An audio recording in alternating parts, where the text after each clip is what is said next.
What is that noise? John Rowe. Hey, Someone dropped stuff. Mercury. We're gonna be. We're already recording, so we Here, could capture it. Would you give me your keys and I'll... Oh, wait, what, he wants to talk? I don't know. He keeps Just for saying a your hot, name. John Rowe. just for a hot second. Hi, John. Hey, everyone, I want to introduce. This is formerly Tyler. It is Mercury Stardust. Are you recording right now? Yeah, of course. Oh, you're an asshole. Why am I an asshole? You didn't even give me a warning. You're just like, hey, you're gonna be on the air now. Well, yeah, that's how I roll. That's how I get the good stuff. Yeah. How's it going, tits? It's good. I'm drinking beer and recording an episode with Matt, and then Adam is dead or something. He hasn't responded to any of my texts. He doesn't like you anymore. Adam and I are actually best friends now. Oh, all right. That's fine. Yeah. Good for Adam. I agree. Hey, by the way, congrats on your engagement, my friend. Yeah, you fucker. You beat me to it. Well, you know what? You took way too long. You took way too little. That was a great response. I think there's somewhere in the middle, maybe. Well, you know what? We learn and let live. You know what That's I mean? right. Just let Learn it. and let live. It was meant to be. Yeah. It's meant to be, right? Yeah. There you go. You don't need a ring. You don't need a ring to define your fucking relationship. No, but it's time now. So How long has it been? that we've been dating. Years. Yeah. It'll be 8 years in like 11 days. Dude, good for you guys. That's pretty great. Yeah, it'll be Yeah. a bit before we get. Nothing Hitched. changes when you get married. Nothing changes. Besides Yeah, I know. financial stuff. Yeah. Nothing changes. Well, that's cool. All it is a government thing. That's all it is. Oh, it's just big government Yeah, that's what it is. stepping in. So hey, can you not? I mean, how badly are you just waiting to vote for Trump? I mean, I have to. It's America. Yeah, I know. I'm there too. Yep. It's America needs to be made great again. Yeah, I agree. I'm gonna do it. We're in a we need this country to be great again. I mean, Yep. right now, where President Obama, Yeah, Barack Hussein Obama. yeah, He's a Obama. secret Muslim. He's a terrorist. Yep. All right. Well, God, all these things hurt when I hear them. I know. Anyway. Let's. Yeah, I'll let you get back to your life. Yeah, well, thank you for I don't know, podcasting me. Out Yeah. of nowhere. I appreciate it. I like. You didn't ask me for consent too. This is a violation of my rights as an I know. American and as another human being on this earth. Well, maybe you shouldn't have sounded that good. Putting it on the internet. You know. Then maybe I did wouldn't have sound wanted to pretty good. talk to you. You I'm know saying how it's to- your you know how to- fault. Yeah, you know how to get me to do things. Look at you. I know. You romancer. Oh. What are you up to tonight? Heading out? I'm actually just cleaning my car out so I can put Matt speakers in my car for a show tomorrow. Ooh. And then I'm probably gonna go to a late night showing of Doctor Strange. Oh, good luck. Get strange. Yeah, I know. I'm right. hoping this movie. By the way, Mel Gibson's new movie. I haven't talked to you about this yet. What the fuck is this, man? Why I don't does know. Hollywood let him do things? Why? I don't know. I don't understand. Yeah. And it's another Christian propaganda film. Like another one. It looks like a great film though. Yeah. But another film that somehow ties in being a Christian means that you're a better person than everyone else. Yeah. Like- Well, it does. Obviously. Yeah, you're right. Yeah. You're right. Anyways, I'm gonna let you go. Oh. Love you. Let's open the crypt. Whoa, did you just say you love me? I Yeah. heard that. Oh, John Rowe. You didn't even say congrats, by the way. You didn't even say congrats to me about my wedding. Congrats on what? My wedding, you asshole! I say congrats for you. Where was my For your invite? engagement. Huh? Oh, first of all, no one was at my wedding besides Odari and Max, bride of Maid of Honor. Or whatever. Wait, Yeah. Odari's still up there? Yeah. Yep. Heck yeah. Who's this now? Someone else has been listening to me the entire time? I feel violated. What is this, John Rowe? I need to have you back on again someday, Mercury. No, I don't like this. No, I'm done with you. You are betraying my trust. I do not feel good about this. I feel like you lured me into something. Yeah. And yeah. You know what? You grabbed me by the pussy. Is what just happened. That's You right. grabbed me by the pussy. Yeah. Yep. Oh well, John, I love you, buddy. Oh, I have one final question. Oh Jesus Christ! This is it. It's just So as bad as when I used to be actually on the podcast. with your new name, what can I call you shorthand? Can I just call you Merc? Merc. Yeah. Merkin. Got it. Merc. Yeah. Merkin. People call me Merkin all the time. All right, there we go. Merc it Perfect. hard. Merc it hard. Merc it hard for the money. Oh, John, that was a bad pun. All right. Love you, buddy. Yeah. Thank you. Bye. Like, what an asshole. I can hear this. That was strange. Yeah. All right. Well, you ready to start? I suppose. All right. I'm Never gonna works. get another beer quick because I'm almost done with this one already. If that's okay. Okay. All right. I'll be right back. We'll start.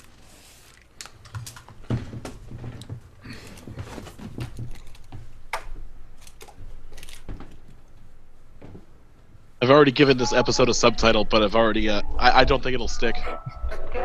You really do sound like death. Yeah, it's horrible.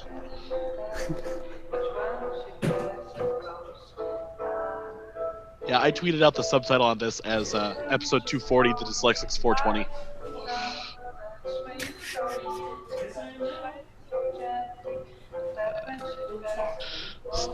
So whatever my kids were coughing last week, that's I think what I got this week.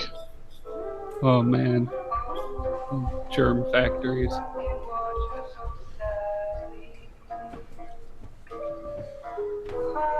Welcome to Family of Five issues. And right now the issues are full of tissues. How do we all sound? I don't know, I'm getting to the broadcast. Yeah, me too. I've already tweeted out the link.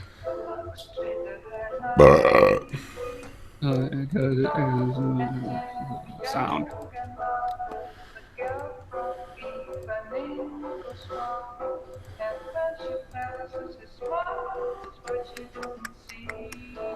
God, I'm so fucking loud. Just like in general, like day to day No, my life. fucking microphone is so loud. Okay. All right, I'm gonna try and listen.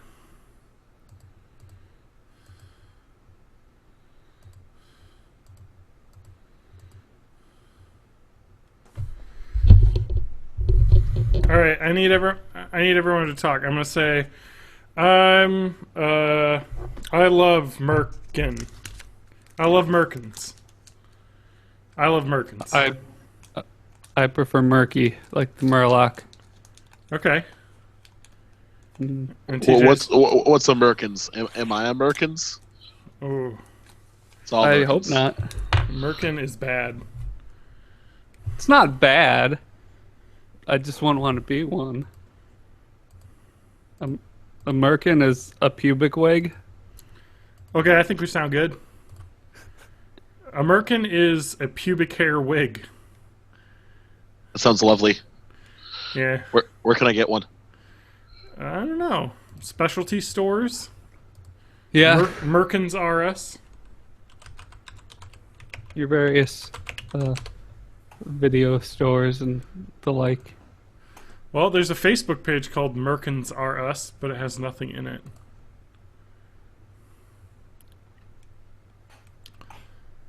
I'm just gonna Google search Merkins with safe search off. It's a Friday night. You used to listen to My Brother, and Me, right? Yeah, I've listened to that.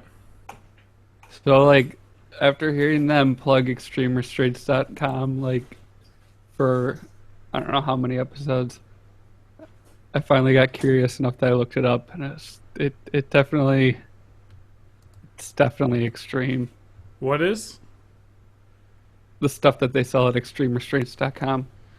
Oh, extremerestraints.com. I don't know if I heard the episode where they mentioned that, but Oh, they were sponsors for like a long stretch of episodes, but it was like older ones.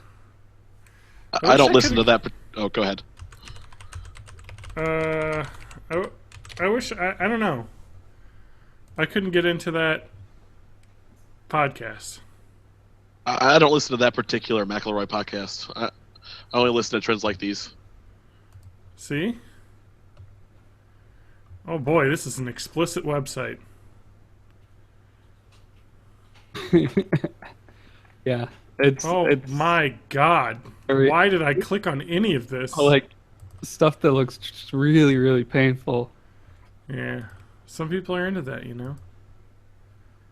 Some people are into that. Not this person. I'm not a pain guy. I don't like pain. I like to avoid it.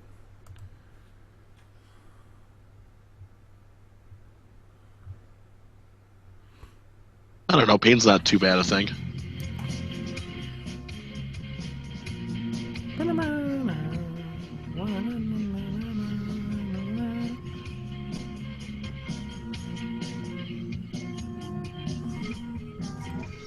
Okay, I've had enough of this. Let's start the podcast. Ready? Let's do it. 1, 2, 3, go. I have to turn TJ down a bit. Thank you. Sorry. When you're not on studio, it just makes your voice louder. Yeah, I know. That's fine. Just turn it down. I certainly can't start with Matt playing copyrighted music. Oh my god. Yes, you're next. Jesus. All right, let's end it. All right, I'm ready. Wait. Ready, steady. Okay, now I'm ready. Welcome to Born in... Oh, you fucking bastard. Fuck you. I'll have my own show. Okay, Running with Scissors. The Artists and Entertainers Podcast. Which I am neither. Ouch. You're an entertainer. Yeah, you're on the Some people find us podcast. entertaining. Hi, I'm Matt, by the way. No, I'm restarting the re-intro. Hello, Internet. All right. Welcome. Welcome to Hello, Internet is a different podcast. All right. I'm just going to do Yeah, this. I like that one, too. All right. Just edit in an intro, like a clean one from a previous show. Yeah. I'll just... I can't seem to mute either of you guys. Oh, I muted TJ. Oh, it was just like way behind. All right. Let me just... Wow. Okay. I was going to mute both of you so I could do an intro, and now I've broken everything. It says that you're muted right now, Matt. But I don't think you are. Can hear me? Oh, I'm waiting. I'm just going to wait for it to... TJ, can you talk? Maybe. Okay, good. So it didn't mute you, but... Welcome to Born in the 80s, episode 240. I'm your host, John Rowe, joined by my co-hosts. Hi, I'm Matt. Internet's Matt Hag. And this is TJ May. I don't know what I am right now. TJ's ill right now. The illest of the ill. Yeah, he's illin'.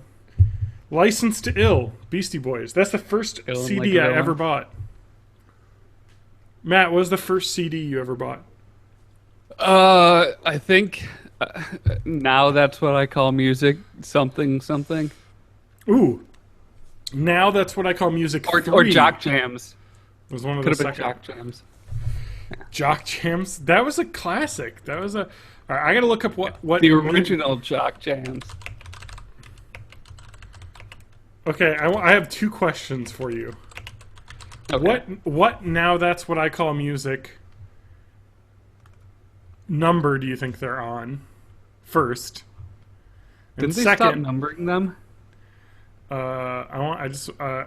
wait. I thought they're up to like 117 or something like that. Uh-huh. All right. What? Matt, no, I want you to guess. Okay. I'm gonna guess 76. Trombones. Did they come out like and one per hooray. year? No. They're on now of the main series. They basically, I think, are putting out 2 or 3 a year. The main series, now that's what I call music, exclamation point. 60. How many years has that been? It started with Now That's What I Call Music, exclamation point, in 1998. Okay. So, simply So they're putting titled out Now was the first More one. than So it wasn't three even... per year. Alright, let me get you some good ones. Together Again by Janet Jackson. As Long As You Love Me, Backstreet Boys. The Way by Fastball. Flagpole yes. Sitta, Harvey Danger. Say You'll Be There, Spice Girls. All My Life, Casey and JoJo. Oh my god, there's some... Mbop by Hanson. Zoot Suit Riot by the Cherry Poppin' Daddies, which is the Jesus Christ. grossest name for a band ever. Those were the days. Let's see here. Barbie Girl by Aqua. Fly Away, Lenny Kravitz. Sex and Candy, Marcy Playground. Oh my god. And then Karma Police by Radiohead, which seems a little out of place in there, but you know.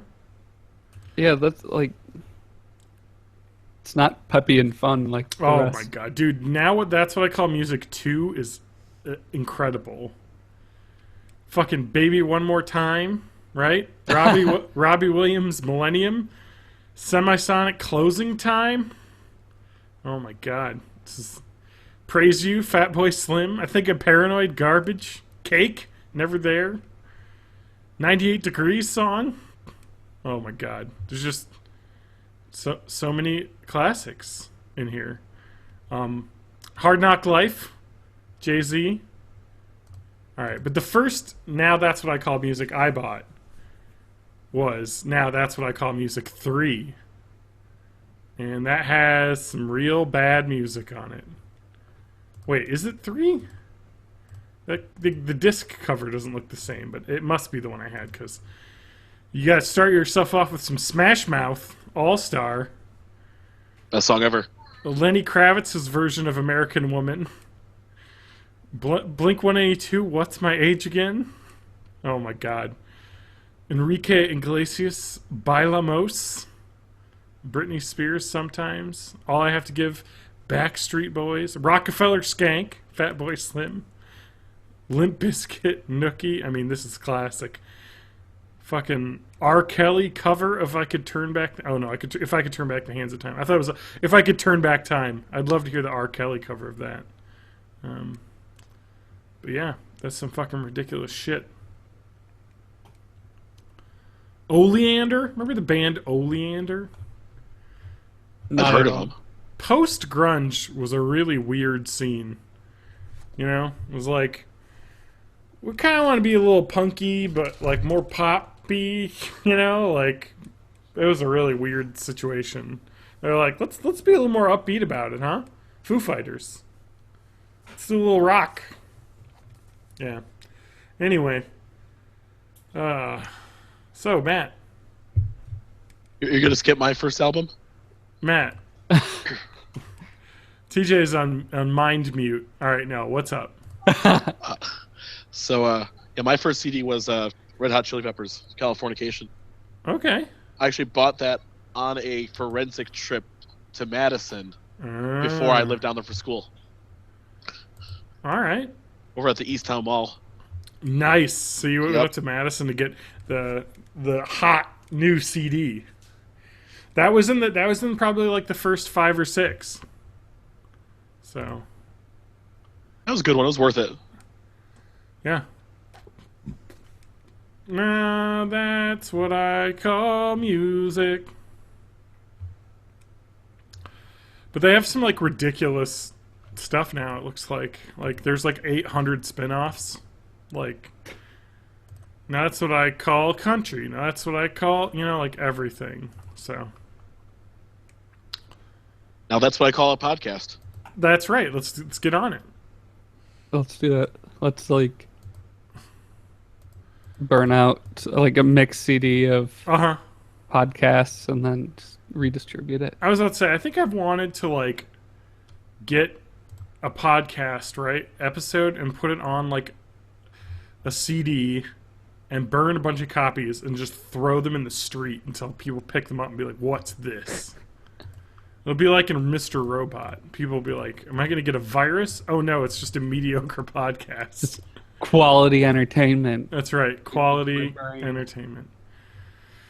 Oh, what a week, huh? Yeah. You know what's crazy? What do we? When this episode goes up, like the election will be happening, basically. It goes up on Monday, right? Yeah, Monday night, like at 8 or 9 o'clock. Hey so. kids, vote tomorrow. Vote tomorrow or the world ends. Either way, vote, apparently. As a federally regulated podcast, Yeah. we're required to say vote tomorrow. It is a voting. Voting requires citizenship. You must be a citizen to vote, or what? Fuck! God damn it! Where's my references? Are you referencing Starship Troopers? Yes, and I can't Referencing remember the it. Republic. Yeah.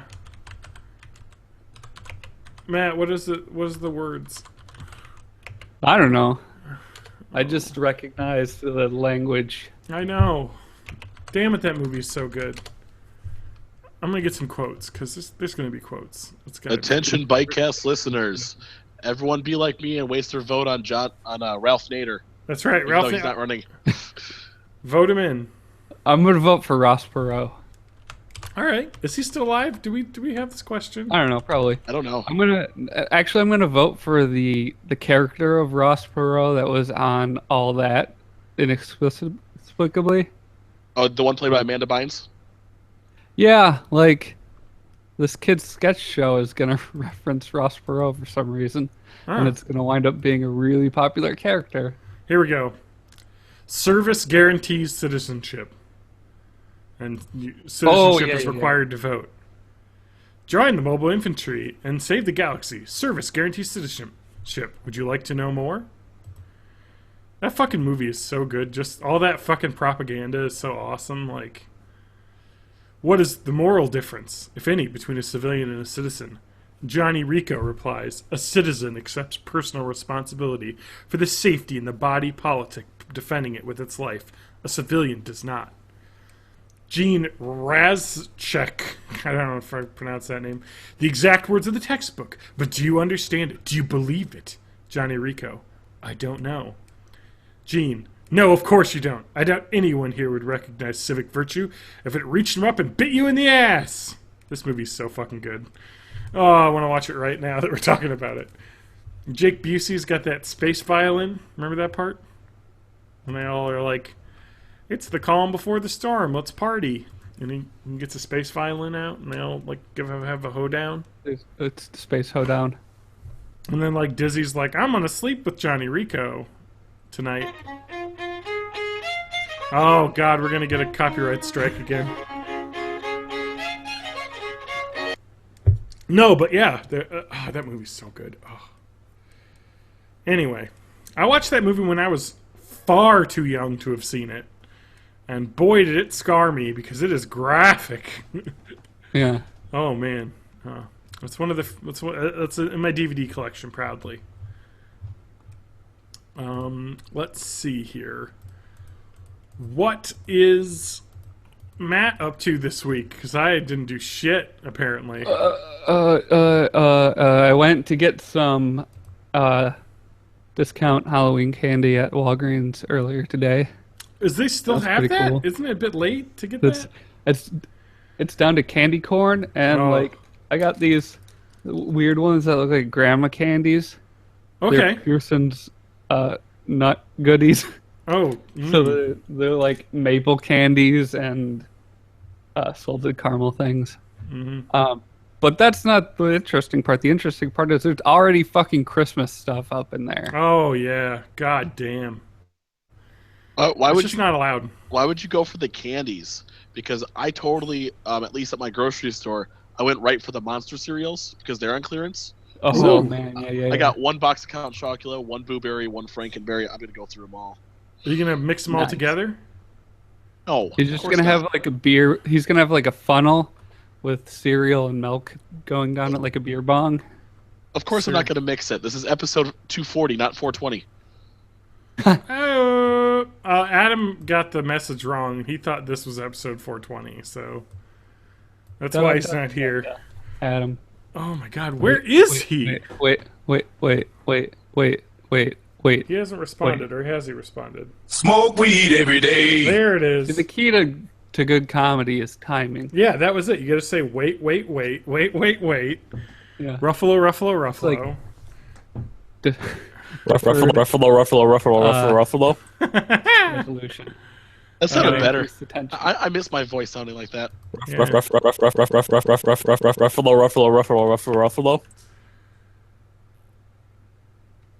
Oh my. Did you know that now we're talking about this? News broke yesterday that a Starship Troopers reboot is in the works. How did we cause that? I We know. did that. We did that together.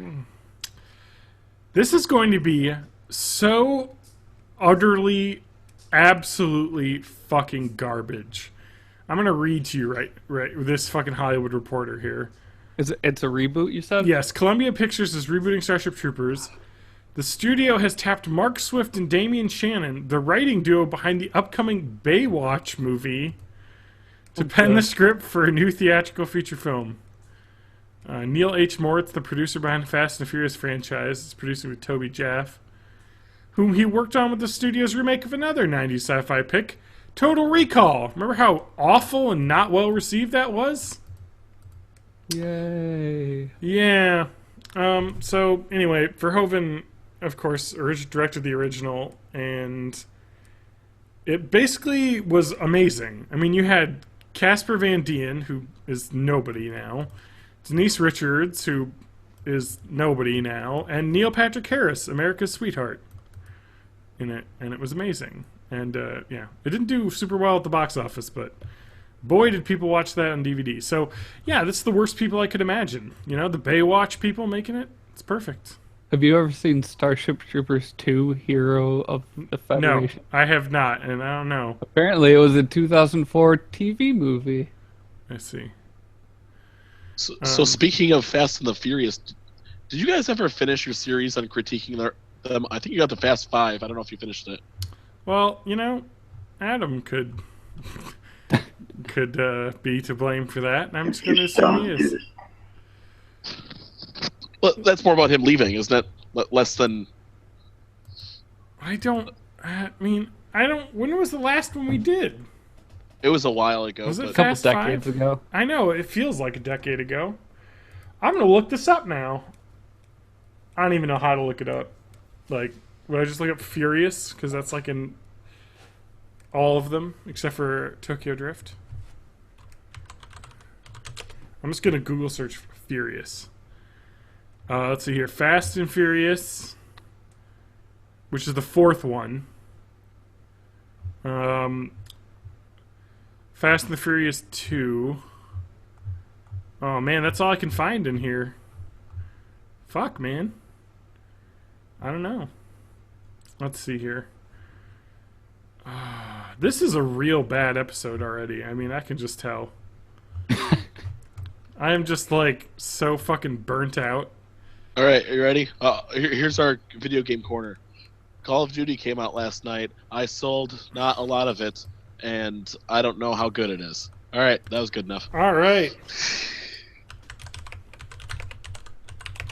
I played Final Fantasy X-2 while the Game 7 of the World Series was playing. Cup There's a World celebrations are huge. Series? That's already over. It's fine. You didn't miss anything. Apparently, some sports team broke a 108-year losing record. Okay. It sounds like they're just starting to perform how they should have been all along. Fair Just enough. saying. Do your job. I like Win- this win those- get that paper. podcast on let's see here. I searched, right? Fast 5 born in the 80s, and there's like 7 websites that have this. What is up with podcasts? What the fuck? Sorry. Oh, that have So- that episode? Yeah, Yeah, it just gets iVokes.com. Born in the 80s, 26. I like this. It says, comments. By owner's decision, anonymous comments are not accepted. Like, what the fuck? Do they, like, put ads and shit on these, too?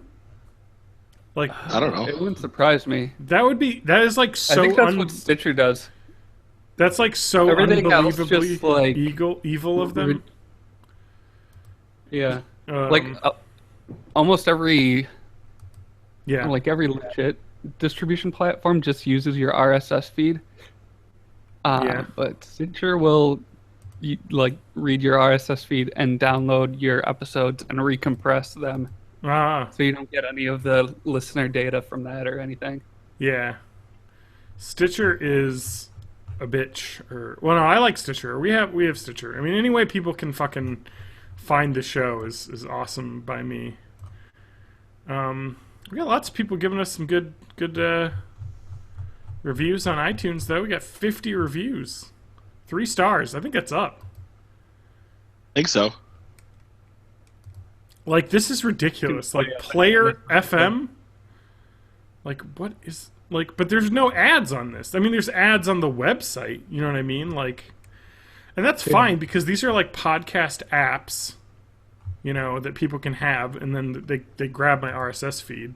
So, like, if you have the Podcat app, you're able to get, you know, that, you know, Mixcloud, whatever the fuck that is. It's just weird, like, huh. But, like, looking at this iVoox... The same thing happens to me with YouTube videos. Yeah. They just get, like... Yeah, like my Google alert will get set off and it'll just be some new random ass website that just pulls data from YouTube, has indexed it. Well, oh, all right. I'm gonna like this podcast. On this website, whatever the fuck it is. Episode 26 of Born Yeah. in the 80s is Fast 5. Yeah. Really? It was that long ago? I know, right? Holy crap. Was it just called Fast and Furious 6? It was just called Fast 5. I don't know what the next one... I don't know what the next one's called. I think we watched that Furious one. 6? I think it's called Furious 6. No, it's They're- called... Yeah, it is called Furious 6. In the kitchen to the left. The speakers are in the back seat. Oh my god, it's all over. Did you guys do Furious 6, though? I think we must have, right? Adam and I watched that together. You'll need those cords. the This is power cords, ridiculous. and the microphone. And you'll also need the cords that are in my passenger side seat. Na, na, na, na, na, They're just like those little Edison power cords. There's like 3 of those. na, na, na, na, na, I na, think in na. a I think it's talked about in episode 163, the John Cena's of the Forest. Okay, so there it is. But it's a 1 hour long episode that apparently... Remember when we did... I don't know. Yeah, remember when we did episodes that you could listen to in one sitting instead of having No. super... Remember when we did I don't remember that. could listen to? Uh-huh. I just want to say this. Like looking at Born in the 80s, we've got the Telegraph news. People born in the 80s are half as wealthy as they're in their 30s as people a decade older. Huh. That doesn't surprise me. Boy, who would have thought having to pay absolutely out the fuck ass for college and then wages for the, you know, income for starting jobs and, you know, middle of the road jobs didn't go up at all. It's fucking ridiculous. Of course. That's why Donald Trump needs to be in the office.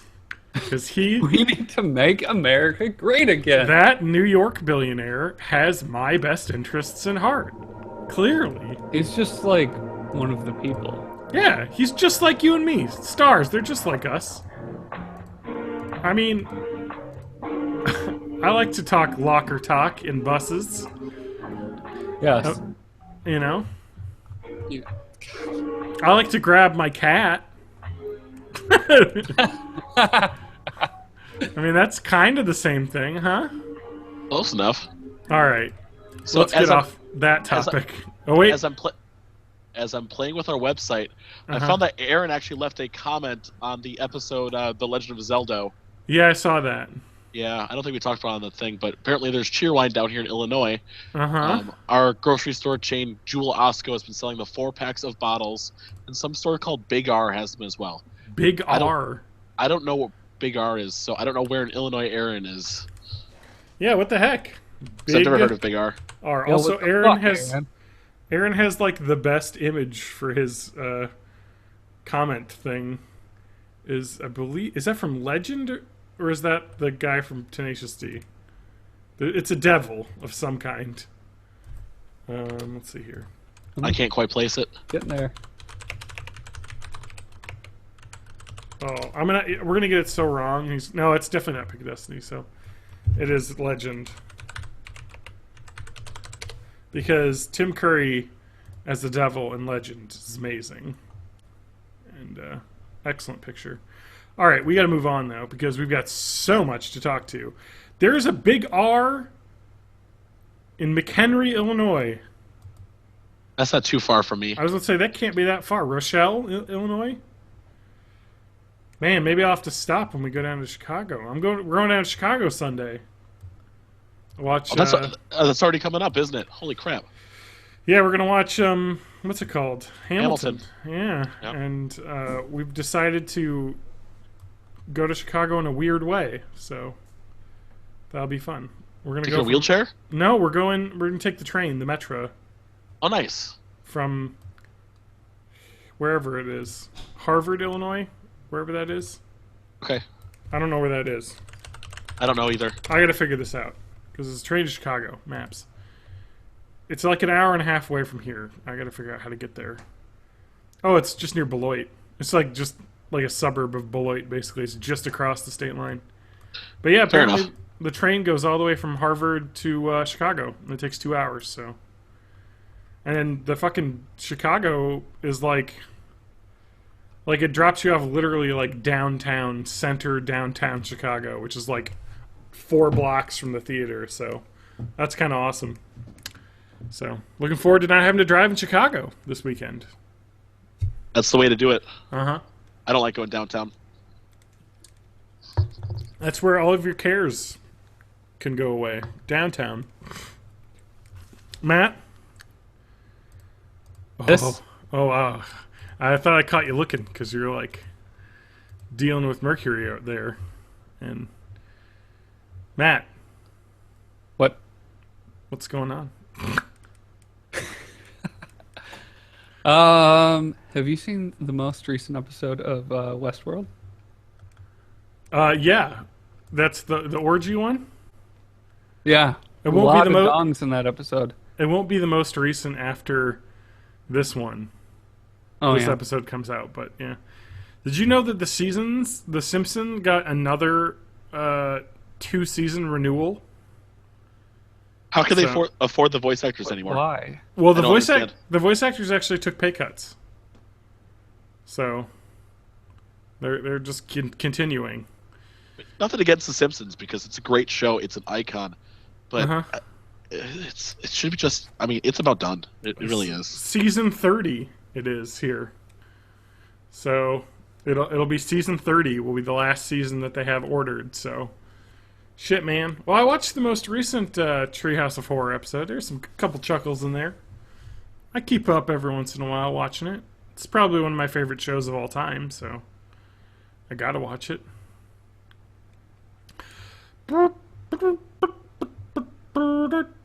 Anyway, so that's my life. I'm a big fan of The Simpsons, and it's never gonna end. That's crazy, huh? Holy shit. How long are you guys gonna be down here? We're just gonna like seriously pop in, watch it, and then drive and take the train back immediately. Fair enough. Yeah. So there's a lot of BlizzCon news. You want to chat about BlizzCon? Sounds interesting. I haven't looked it up. Anything come out of it yet? You haven't seen anything out of it.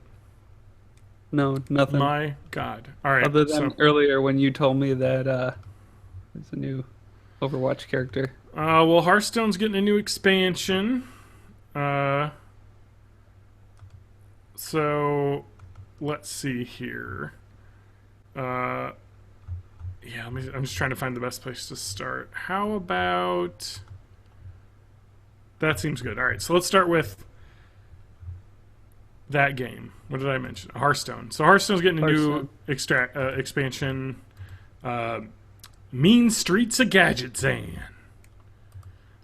Some factions, tri-class cards. I don't know anything about Hearthstone. I don't either. Like, I haven't played it in a couple of months, and that was enough for me to just completely not be familiar with it anymore. Yeah. 'Cause that game's changing so quickly. Well, people play a lot of it. I haven't played in over a year. Well, maybe just under a year, but still, it's been a long time. So let's see here. Here's the Storm has the thing. What are they doing? Well, if you play, let's see here. A special skin for Overwatch hero Genji is coming. If you play Heroes of the Storm, 15 games of Heroes of the Storm, you'll unlock the Oni Genji skin to use in Overwatch. And then they'll also get access to Zarya in Heroes of the Storm. So, pretty neat. So there you go. And more Heroes of the Storm news. So more Blizzard game news. 2 new heroes coming to Heroes of the Storm. Varian Rin, the leader of the Stormwind, King of Stormwind, and Ragnaros, the Fire Lord. What the fuck? I know, right? That sounds awesome. Ragnaros, is he the guy who caused the Cataclysm? No, that was Deathwing. That was Deathwing, okay. Yeah. There's a couple other things coming out. StarCraft 2 has some new co-op missions and co-op commander. So I guess I don't know what to describe it. I guess the co-op are like the half Zerg, half people, like evolved things, I guess. So I don't know. They're just adding some extra missions to that game. Overwatch has got a new map coming out called Echo Point, which is based on May. Like, it's all icy Antarctica, like, base. So that's kind of neat. Loving that they're putting out a lot of content for that game, after the things. And then there is Oasis, which is a desert-themed control map, which is coming in December. So there's 2 new maps coming. One's coming next week. Arcade mode, which I don't even know what that is. Here we go. It is... Yeah, so it's just like a crazy game mode. So there's like 1-on-1 and 3-versus-3. And they have weird rule sets, regularly rotating alternate game modes, ways to earn extra experience and loot. So it's kind of like a, like the weird... Remember in the summer they did the... Lucio Ball, where they had like the different mode and stuff. So I think they're adding a permanent mode that adds like weird, special, like limited time modes to it. And then, so Overwatch is becoming Rocket League. Yeah, basically. They're just like trying to make it an esport, so they're just getting it built up, like.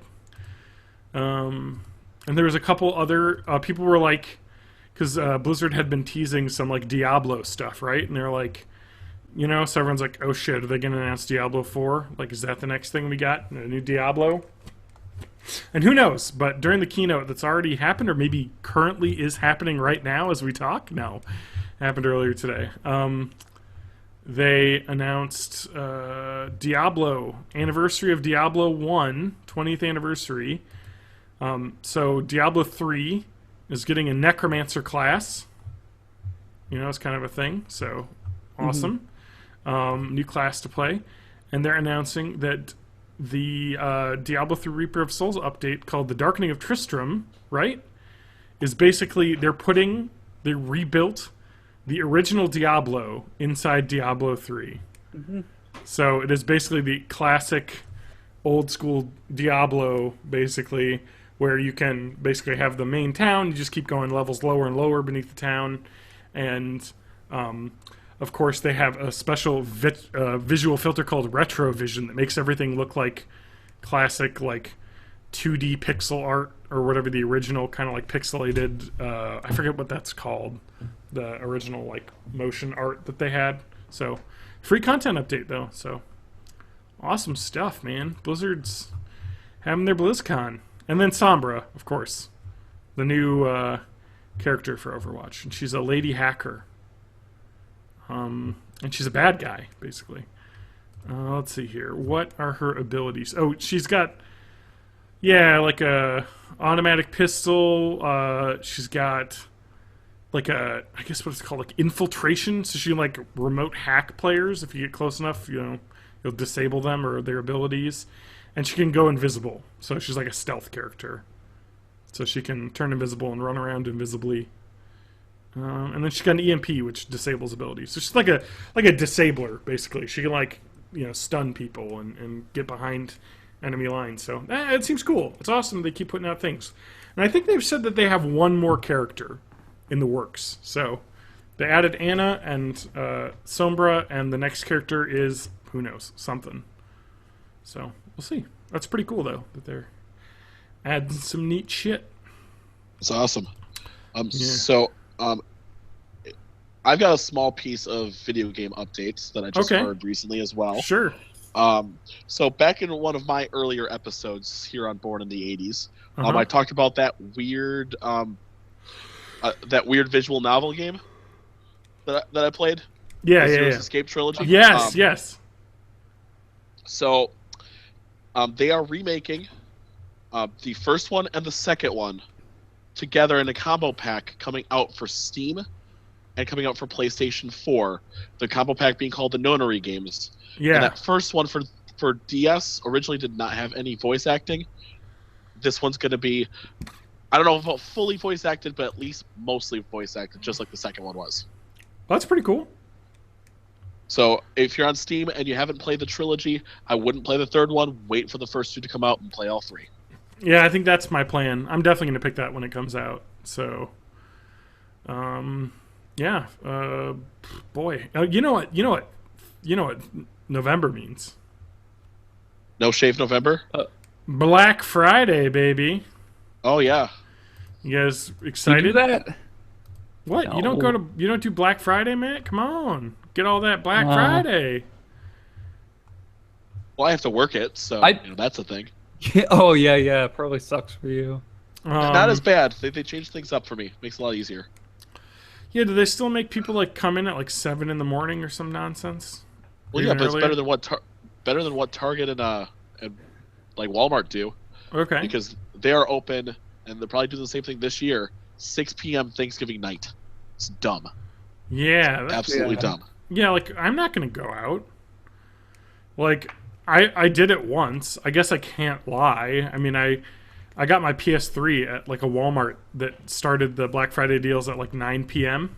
Yep. And so like I went there. I think I talked about this on the podcast. I must have. I went there and like waited. Yep. Yeah, and then like it was just like, all right, it's 9 o'clock, mad dash, and then everyone got in line for the items that they wanted, and like people were fucking grabbing coffee makers like it was like gonna be the end of the world if they didn't get like a $20 coffee maker instead of $30. I was like, whoa, let me get the $300 PS4 that comes with like an extra controller and like 4 games, like or like 5. It was like all the Uncharted games and all the and like a bunch of other games too, Infamous and Infamous 2. So it was like, here's a ton of first party games that are great. So yeah. So as someone who's been in retail, what Target and Walmart have been doing over the past, I want to say about 15 years, because Black Friday used to be a thing that was like at 5 in the morning. Yeah. And then one of them would be like 4 in the morning, and then the next year the other one would be 3 in the morning, and they've been doing that frog hop for years. Yeah. And it's basically just ruining the people that work for their stores. GameStop was even to the point that we were doing midnight, but starting last year, and it's something we're going to continue going forward, Black Friday is 5 a.m. And it just means that it's not a crazy rush right to open, other than for some limited edition stuff. Last year it was like Funko mystery boxes, but otherwise it was just a steady stream of people all through the day. And it was much more conducive to a better environment for everyone. I'm trying to think here because like Costco has released their Black Friday ad now. There's some good bundles for PS4s and 3 Xbox Ones, but I think honestly, I'm like, I kind of want to get another TV because I have my living room TV, and I kind of want the bedroom TV. And my old living room TV is currently my bedroom TV, but the reason why we bought a new living room TV is because the living room TV used to suck ass, and it kind of flickers a lot and is like kind of shitty. So I was like, I might want to get it. And when we watch TV in the bedroom, it's shitty and flickery, and I hate it. So it's kind of like maybe it's time to just throw that thing in the garbage and just get like a $200 cheap ass TV to put in the bedroom. Like, and Black Friday is good for those cheap ass TVs. Oh man, Yeah. there's a bunch of places. Mm-hmm. Shopko's got their Black Friday ad out. It's fucking crazy.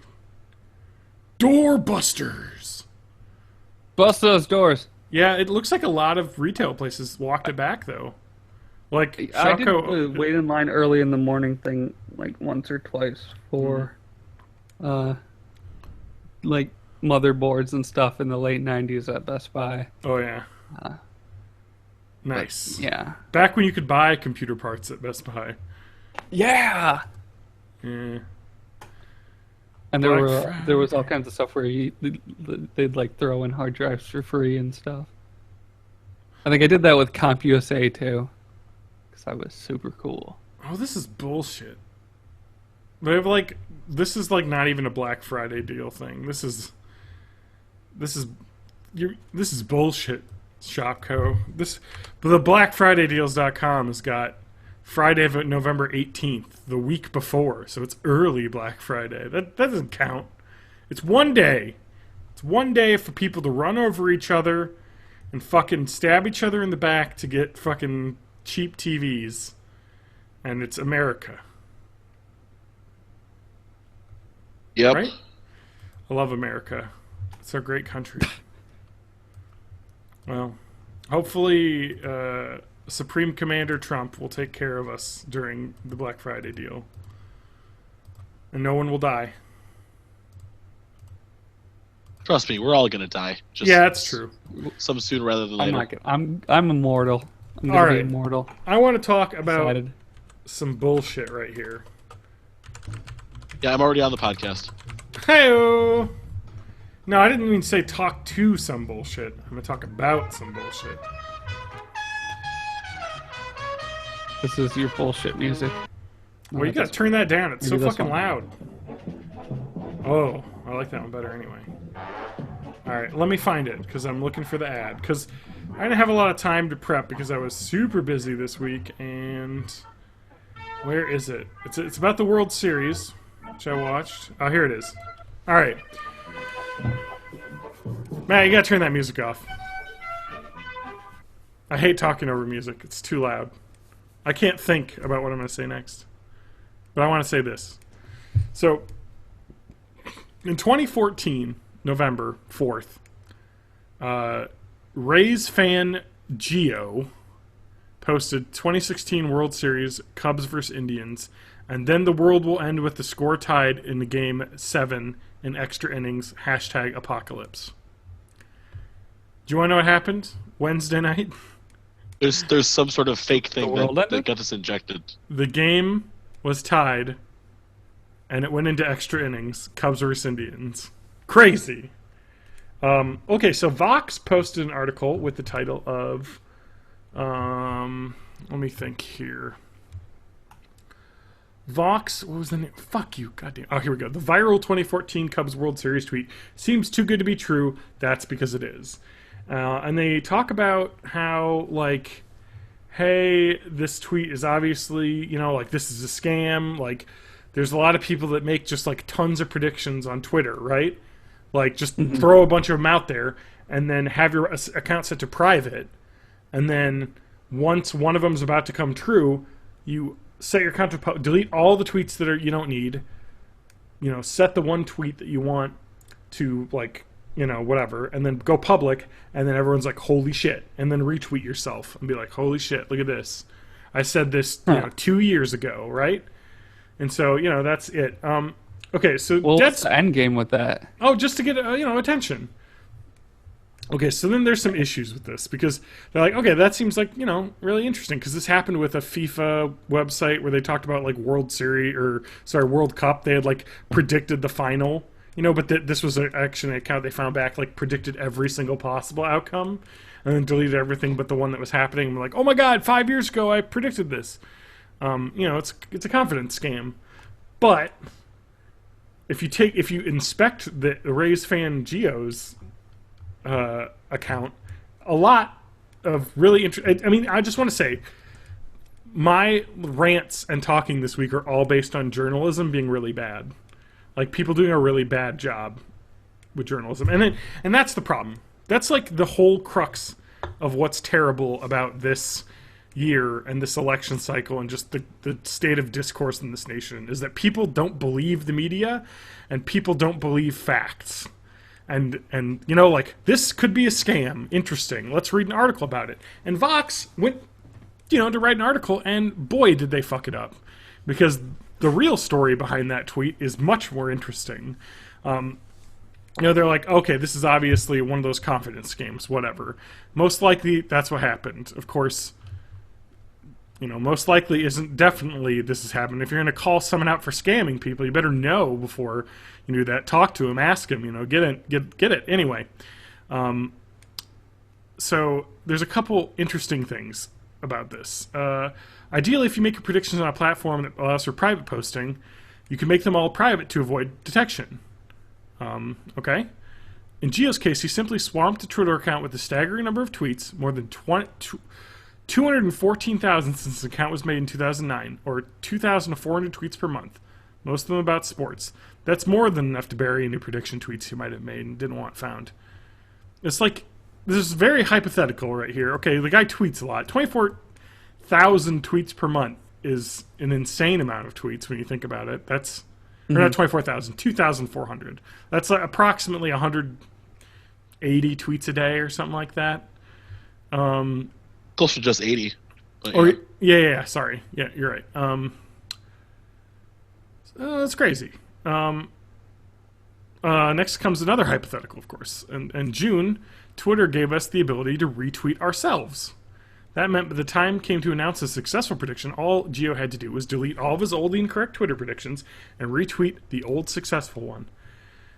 We can easily see that no one interacted with this tweet before October 21st of this year, around at which point he began retweeting and promoting it so much it garnered attention.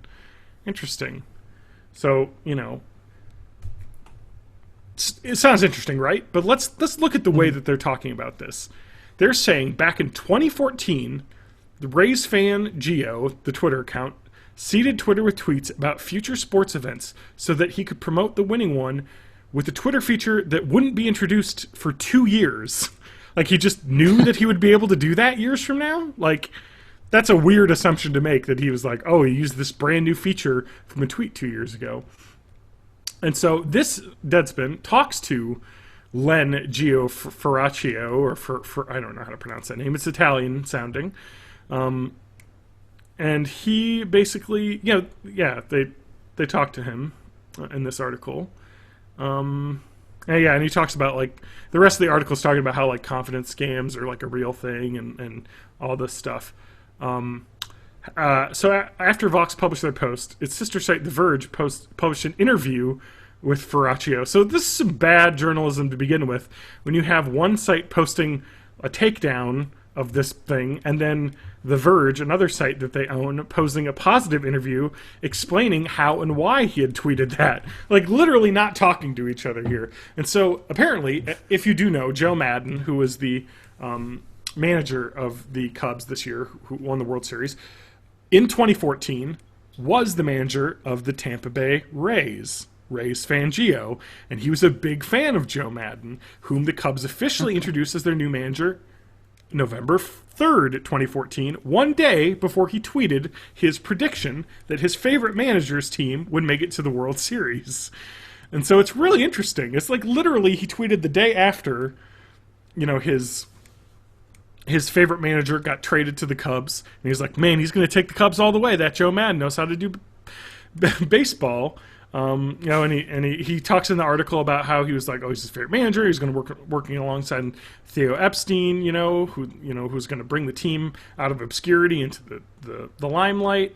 And then they asked him, why the Indians? He was like, well, I knew that they had a really good young pitching staff, because this guy's way into baseball, and you're like, 214,000 tweets is a lot of tweets. But when you're someone like who watches sports and just tweets about games as they're happening, like, you could be watching the World Series game and put out 40 or 50 tweets while you're sitting on your couch, like, discussing the game with other people on Twitter. Like, it's just crazy. It's Yeah, just 80 tweets a day with that kind of background is nothing. yeah. Nothing If to you're someone who does watching that kind of stuff. sports and use it as a social media platform where you're talking with other Rays fans and tweeting about stuff and that it's not insane. And so it's just what the fuck? Like seriously, if you're gonna write an article like about how something is a scam, you better not be scamming people into believing that you know what you were talking about. Like, what the fuck? And then their sister site posted an article that contradicted them, like immediately. Anyway, so it's interesting. I guess Vox added a correction on the article saying the article below incorrectly suggested we know that the tweet is a hoax. We're just saying that that kind of prediction is frequently the subject of scams, but we did not take the necessary steps to confirm that he had intentionally perpetrated a hoax. This story was not up to our standards. We deeply regret the error. The article's text has been updated to properly reflect our uncertainty. Yeah. Fucking, you got torched, son. Like, if you're gonna try and take down some, like, sports fan for making... And here was my thought. When I first saw that, I wasn't like, it's a scam. I was like... There are how many million Twitter users, how many million baseball fans, and how many million ridiculous predictions have happened across the multiverse of Twitter, and one guy had it right, like, and it is shockingly accurate, like, that it was, exactly almost, 2 years ago to the day, and, exactly accurate with that it would be an extra innings game 7, like, which is, rare enough, so... But, you made it. You just got lucky. People win the lottery. It just happens. It's, when you got that many tweets out there, someone's bound to say something correct years before it happens. I mean, what? I predicted that Peanuts movie when I was talking garbage on the podcast, and I'm not going to be like, oh, I'm prescient and I predicted it. I just spouted out a ridiculous thing that I thought was like, well, probably they'll try and update the Peanuts, and they totally fucking did. Anyway. Because we spout how much garbage on each episode, something's bound to be right. Yeah, we're bound to predict something, and we're geniuses. We can just go back and we'll delete every episode but the prediction. Last Guardian will never come out. The chances of any individual rare event happening are very low, but the chances that some incredibly rare event will happen to one of the things that we've said is a much higher chance. Yeah. So, yeah, it's just dumb. Like, god damn. Like, the fucking hot take economy on journalism is just ridiculous. Like, let's just rush to, like, call this a scam because it resembles a scam.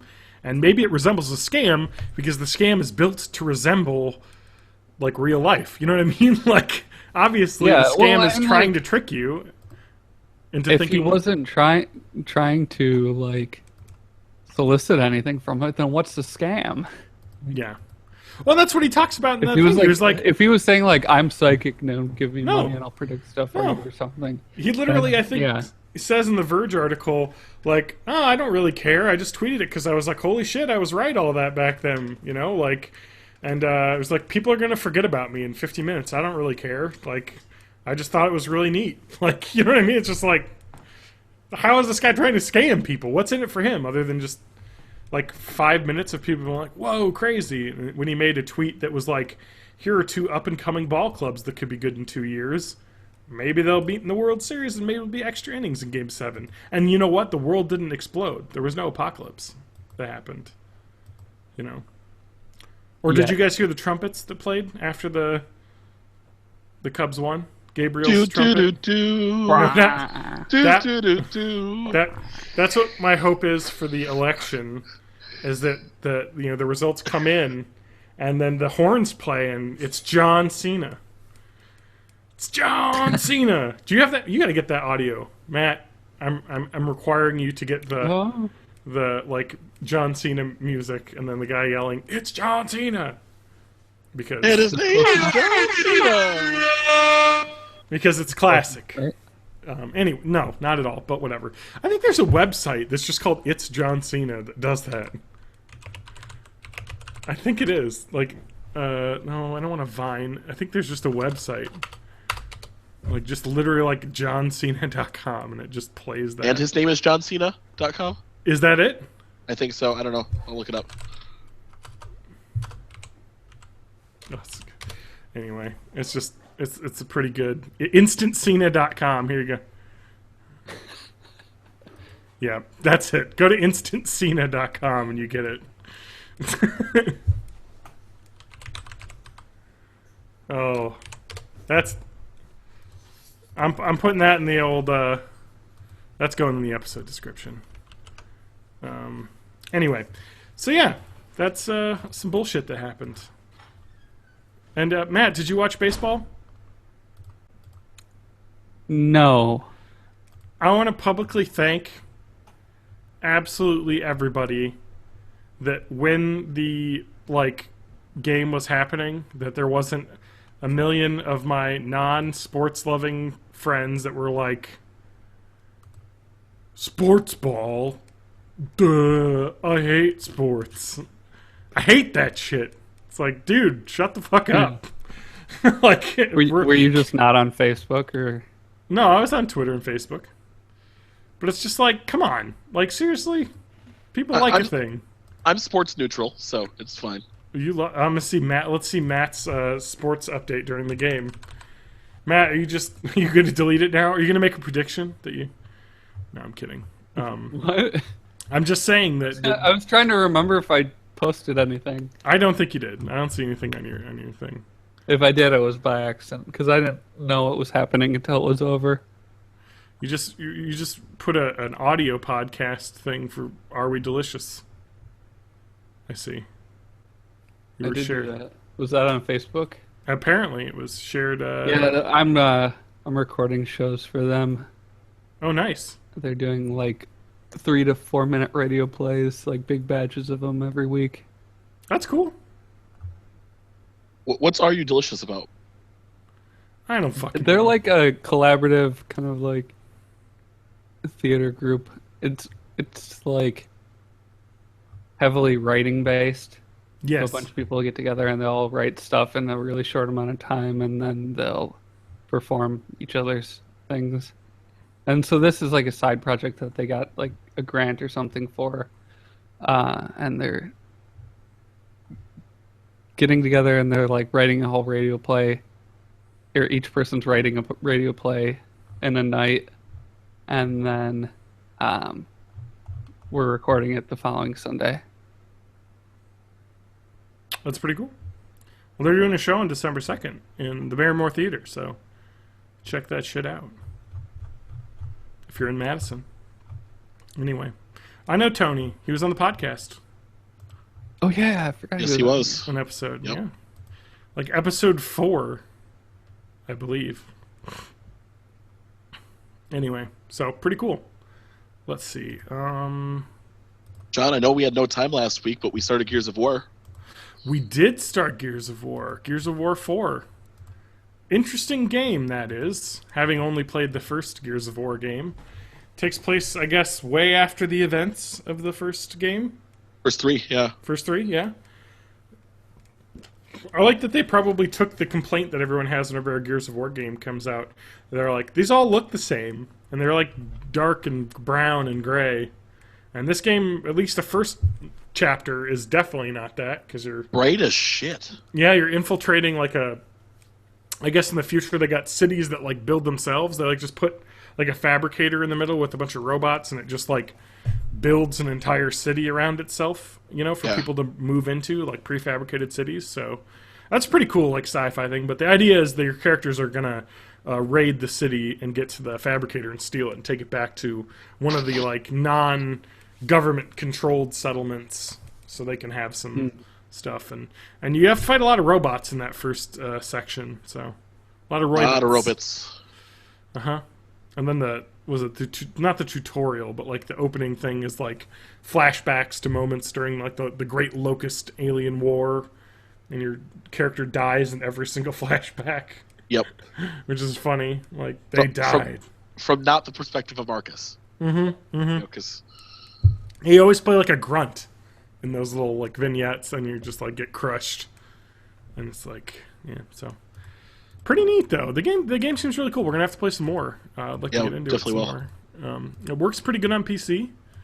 The Xbox sharing is like really cool. The fact that TJ and I can play together I can just use his copy of the game, his like PC version, Yep.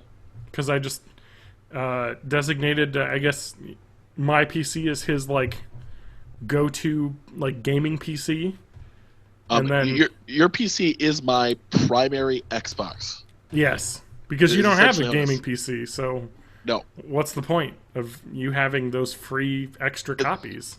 And since it is the Xbox copy that you're actually playing. It's just Yeah. since the game is crossplay, it lets you do both.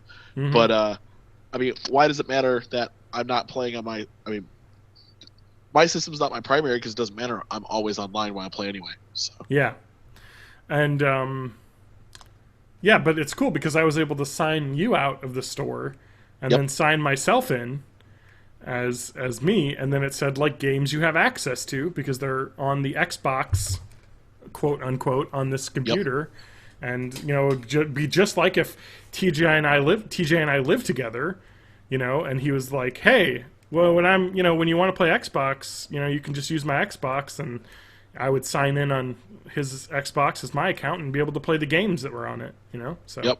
that's pretty cool. I like the sharing feature on that. It's neat. It actually makes it like cool because like if I were to digitally buy a game in the Windows Store and eventually get an Xbox One, I would be able to use it on there too, you know? So it's kind of, well, at least the games that support that, the first party games. the crossplay ones, yeah. Yeah, which is cool, and I like that. And they did some of that with the PS3 and the PS4 originally.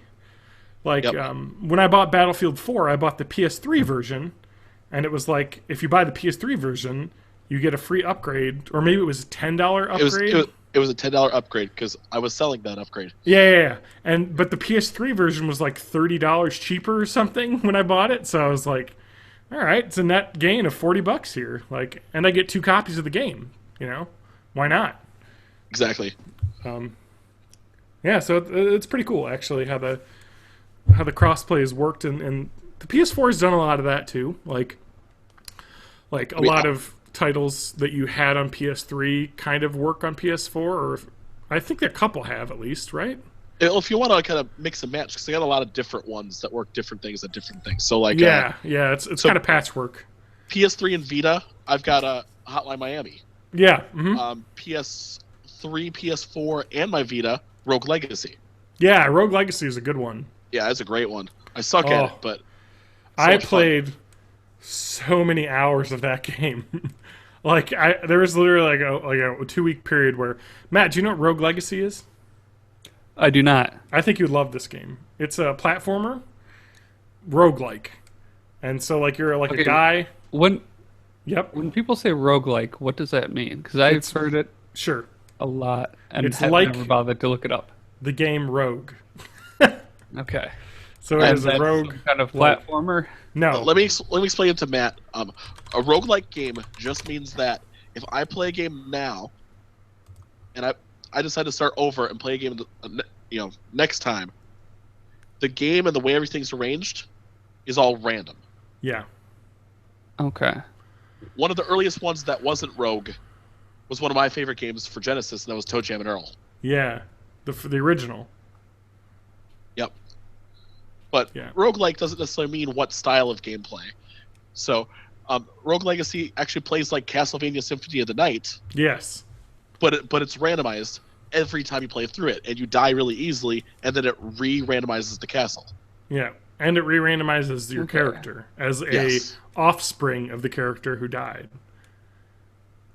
So it's actually pretty cool. So yeah, Rogue was original like game, like kind of based off of like Dungeons and Dragons, like procedural rules, and like the idea was dungeon crawl. Yeah, like the original was like, you know, you would get in a random dungeon, there'd be random loot, random that, and like you would probably die like 100 times. But then eventually you'd have one run where you just kind of had everything went right, and you'd get farther and farther and farther, and then die, you know. And it was kind of all about like, here's the random generation and the storytelling that you can get out of that, like procedural generated like storylines that you can build out of that. And I fucking love roguelikes. I mean, I played so many. There was Moria, which was, you know, Lord of the Rings kind of based, which is pretty cool. You know, and they're all like, the original ones are all like total like ASCII text, you know, and it was you trying to sneak through the mines of Moria without getting caught, basically. There's Hack. There's just lots of games that eventually came up. Let's see here. The Japanese games, Spike Chunsoft made the Mystery Dungeon series.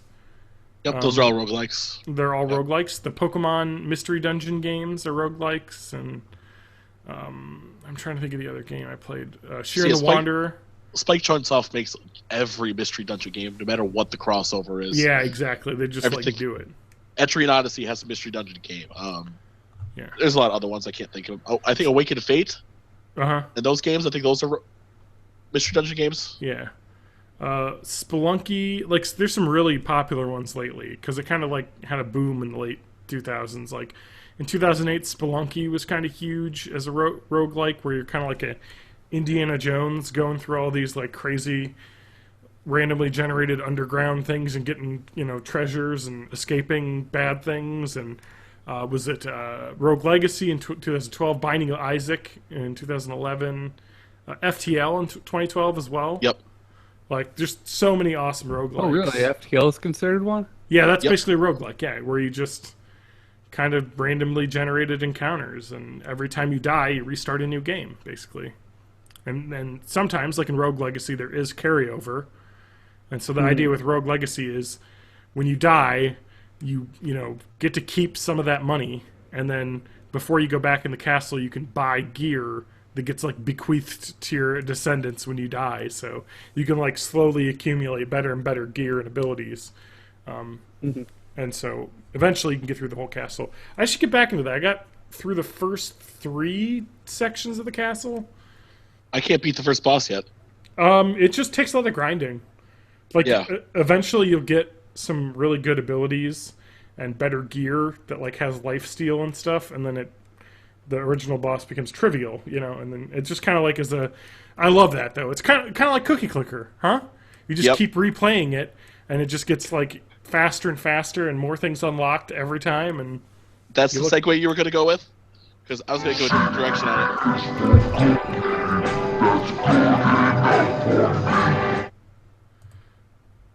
So it's time for the Cookie Clicker update. We didn't get one last week, Matt. I know, I got away with it. You fucking bastard. I don't know. I'm not going to vomit numbers at you. But here's a notable thing. I got that crazy-ass perma upgrade that you were talking about. Yes. Where it gives you extra clicks for each structure. So I ascended 2 hours ago. Yeah. And I'm already up to 1.5 quadrillion cookies per second. Yep. That's how it goes. The boost. You just basically get to restart with a speed boost. The talent tree in Cookie Clicker is vast. I'm actually working towards the start with 10 grandmas one, which I think boosted with the cursors would mean you just instantly start earning money as soon as you start. So yeah, because you have the one where you start with a bunch of cursors, right? Yeah, exactly. So it's basically just gonna be boom, go. So the numbers go higher. Matt, what are your cookies baked all time? I want to see if you're catching up. All time. 3.2 sextillion. Oh my God, you're catching up to me. I pretty much just leave it running constantly. I'm at 4.7 sextillion. Oh, I'm gonna pass you. I know you are. Probably this weekend. No, I'm leaving it on now too, so it'll be hard for you to catch up. Anyway. We'll just see who does more manual clicking. That's right. That's what it's going to come down to. Who wants it more? Not me. No. I also have a pretty sweet room on my PewDiePie YouTube simulator. God damn it. I don't want to hear about that game. I've got a couple dozen guitars on the walls, and 3 cats and 2 pug dogs, and a drum set and 4 timpani. It's a pretty sweet room. Nice. It's exactly what that's what you want your room to look like, right? When you grow up, when you become a tuber star. Yeah. I don't know how anyone would want to become a YouTube star. It sounds awful. I like Twitch better anyway. YouTube is just ruthless. You know what I mean? Yeah. Like when you hear people talk Like I would about love to make a living from music, but I don't want to be like a YouTube celebrity or anything. yeah, when you're on YouTube, you're like a fucking slave to like just their policies, and like something goes weird, you're fucked. You know, like it's just like you're at the mercy of this giant corporation who couldn't give a fuck about you. You know, like And it must be exhausting to always have to react to stuff.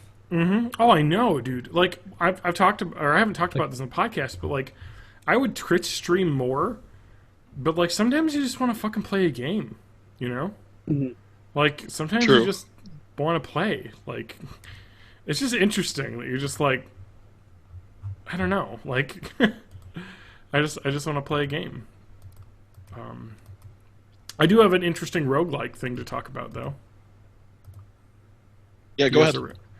Okay, so this was my other rant that I wanted to get on about journalism. It's all about ethics in Alright. game journalism, people.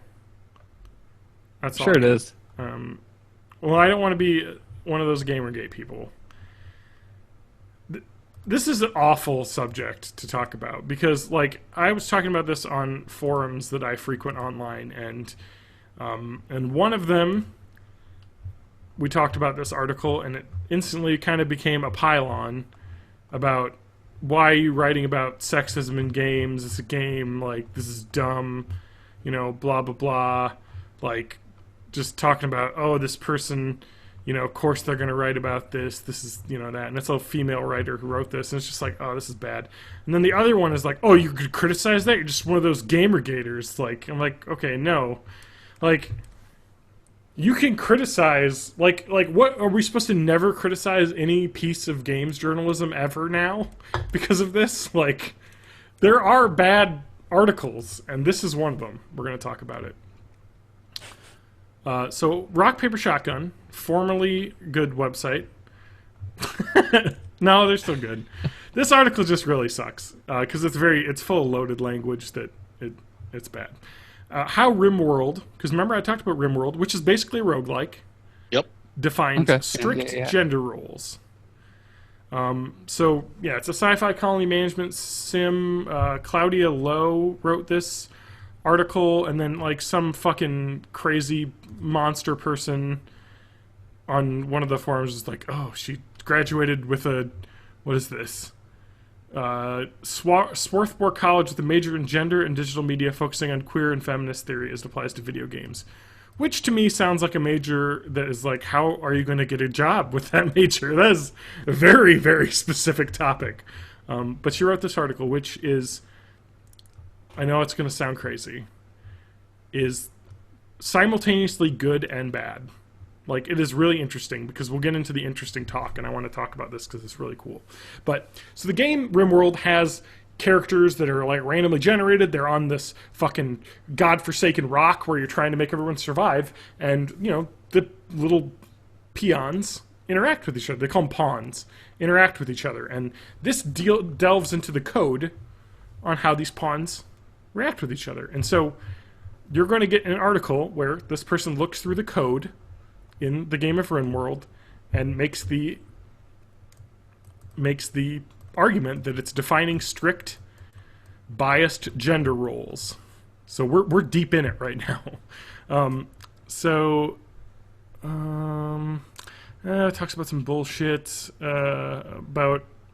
I guess so. What's interesting is that, like, you know, RimWorld's a cool thing because, you know, people have all these randomly generated stories, and every time you start a new game, crazy weird things happen to you. But an anecdote is they found it's not unique. Is RimWorld subreddit has a user asking for strategies to deal with attractive lesbians, which is an interesting question. Like, I'm having issues with attractive lesbians in my game.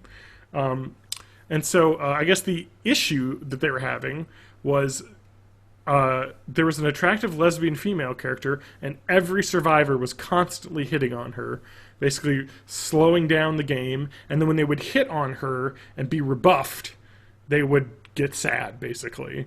And so, Okay. so it's really interesting that the code is,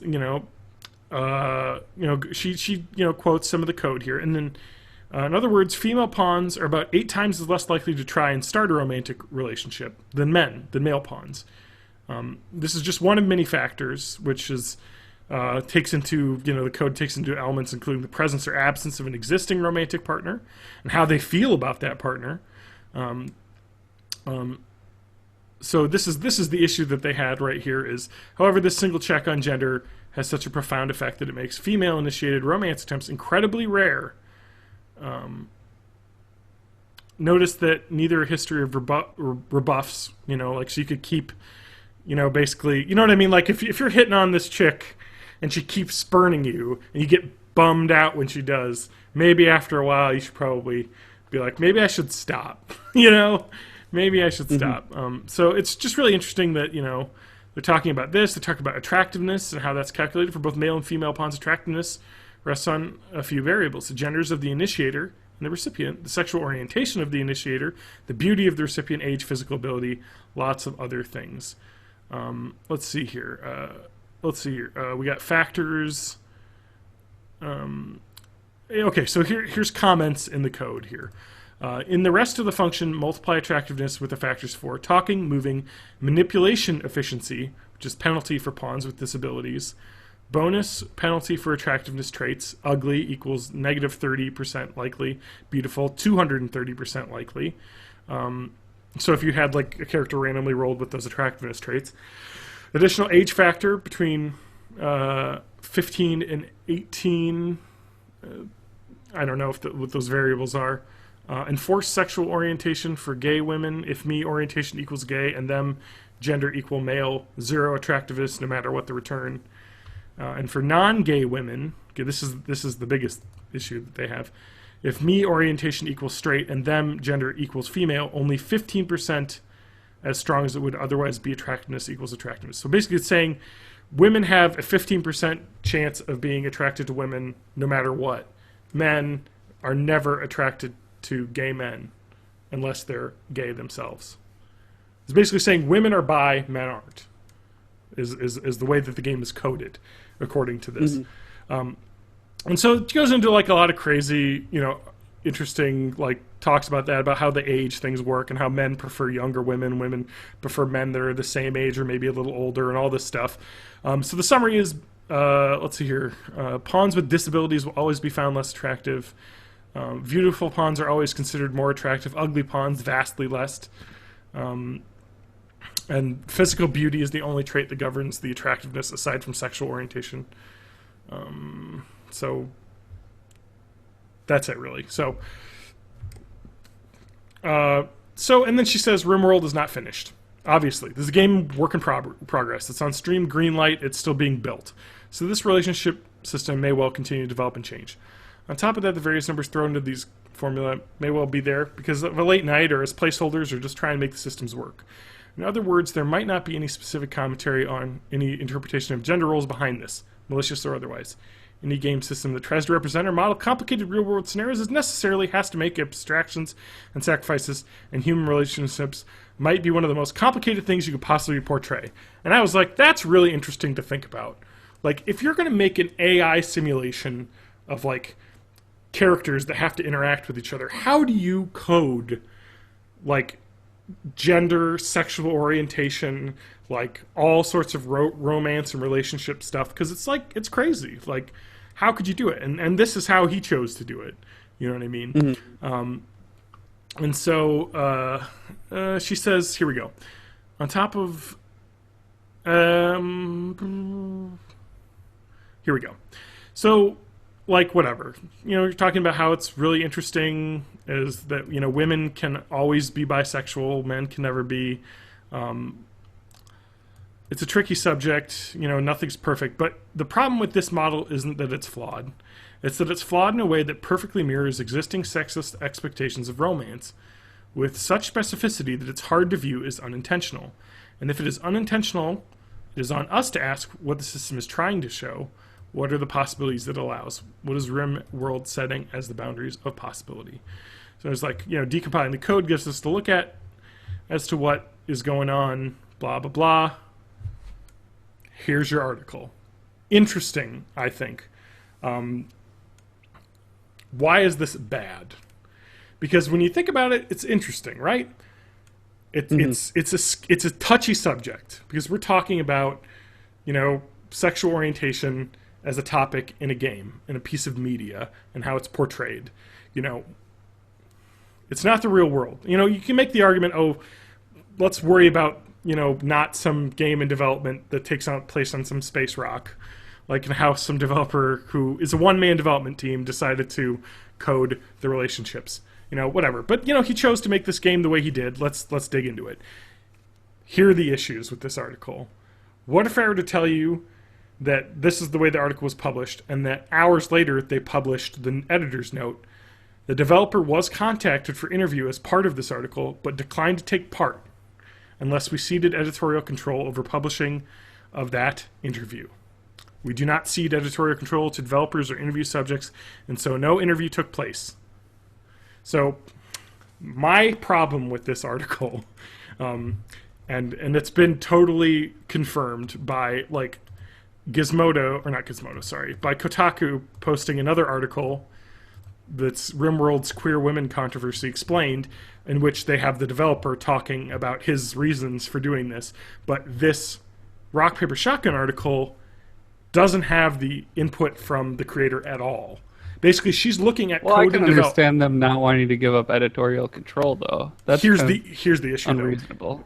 It is unreasonable, but this was the argument that I had. Was like, you say that, and he says something else. He says that they wouldn't let him do some basic things that he thought he should be able to do in an interview, and you have websites like Kotaku putting an article up that he speaks to them about, and it is very even-handed, you know what I mean? It isn't, praising him or anything. He clearly wanted to talk about this. He immediately posted to Reddit a rebuttal of the whole article, you know what I mean? It's my thing was, if you're going to write this article and ask the question that she does of, is this intentional? You're going to have to ask the guy. That's the article there. I'm in a dialogue with the guy who created this about why the hell did you choose to do it this way?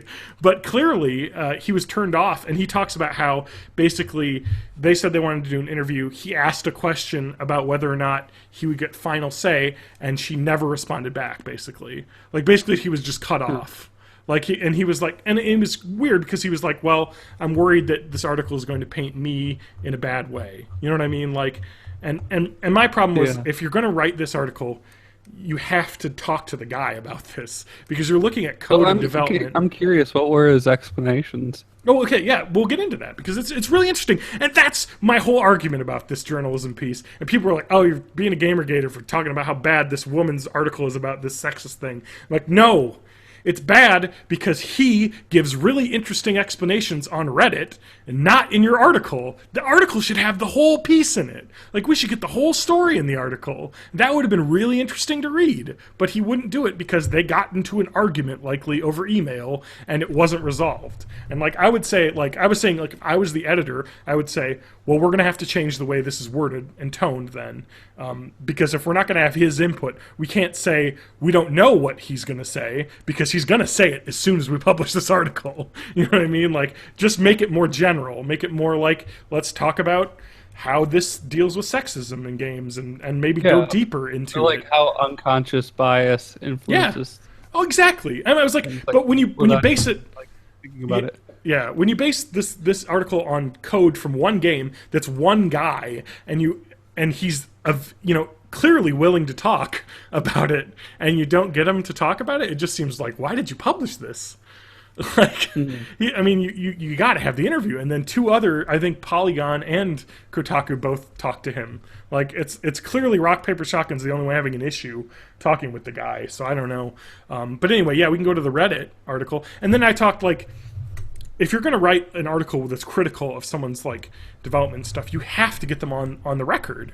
You know what I mean? Because now he's just going to talk to Reddit. He's going to talk to Reddit where all these people completely agree with him because they're on the subreddit for the game and they just love everything he says and call him the bigger man for not getting into an argument. It's this is bad. This looks bad. You just have half an article here. Anyway, so let's talk about his rebuttals, which in themselves are a little troubling, which is why I think it would have been interesting to be in the article. But so RimWorld defines strict gender roles, and he says RimWorld scarcely defines gender at all. This is one thing I really liked about RimWorld, is that, like, dude, men, woman, whatever, like, it's all random. You can have the female that kick ass at shooting, who's gay, who has a daughter, you know, it's like whatever. It's like crazy. Like, it's way less restrictive than so many other games, you know what I mean? Like, when you're talking about games like Nintendo's Tamagotchi Life coming out and only same-sex couples, you know, like, it's just like, that kind of sucks for gay gamers, you know? Like, I can't play the game in which my life is, which kind of sucks, but... You know, and that's kind of the criticism you would have of this game, like that there's no bi men, which is weird. Although in this game you're not like playing a facsimile of yourself like in Tamagotchi Life. You have little pawns that you're building a fort around to keep them alive. But anyway, so he says there's no strict gender roles. You know, it's meant to be fluid, and I would have to agree to him on that, because literally the only thing different between the genders is the sexual preferences stuff, which he actually says is I didn't realize that men were never bi, and that's broken, and I'm going to fix that. Like, obviously, like, that was an oversight. You know, like, okay, that would have been nice. Like, because that's one of the, you know, points she brings up, and he just immediately is like, oh, it's a game work in progress, I'm going to fix that. The next part is the interesting part, which is why, like, I really wish this would have been in the article. But, you know, we get it on Reddit anyway. My other problem with the article is it went up without mentioning that they had talked to him and he refused to talk. So it was just like, this is what we found. Not like, oh, we tried to talk to him and he wouldn't talk to us. You know, which is, like, kind of a big part of the story. That, you know, and then they added that later, that he refused to speak to them. So here we go. No straight women in RimWorld, or all women are attracted to women in RimWorld. He said, this isn't true. I can see how a naive reading of the decompiled game code might make it seem so, which is a bit mean to say to someone who's, you know, but, you know, to be fair, he's also right, because he made the game. You know, it's his code. He could have probably helped to explain it, but it's a fairly subtle point, but this is important. People tend to think of game characters as people, but they're not. They don't have internal experiences. They only have outward behaviors. And they're totally defined by those behaviors, because that's all the player can see. The player's point of view is the only one that matters. So from the player's point of view, most women in the game are straight, since they never attempt romance with other women, because they only have a percentage chance of doing so. So most of the women you see are straight. And the ones that are gay interact with a female character, and you're like, okay, that's a gay character, that's a straight character. The way this is modeled in the code was just the quickest way I could think of to get the system working on that night. I wrote it 7 months ago, and it did work just fine for those whole 7 months. And he kind of goes a little bit too far in here, saying it's an uninformed reading of the code, inferring hidden emotions and data structures, instead of reading them just as the function code that they are. But I mean, she is right, though. I mean, like, if you look at this, the way it's written is that you're saying, like, the code is basically like women can always be attracted to women, you know, or have that chance, basically. And men aren't coded in the same way, which is definitely a stereotype. You know what I mean? Like, oh, well, women. Like, why? Why would men and women have to be coded differently to begin with? Why couldn't that's an interesting. That's why I was like, this is a really interesting discussion to think about, because I mean, when you think about it, biologically, women and men are very different. You know, to code them identically would kind of make everybody kind of genderless, I think, which is kind of a problem on its own. But how do you do it correctly? Obviously, I think he did not do it the correct way.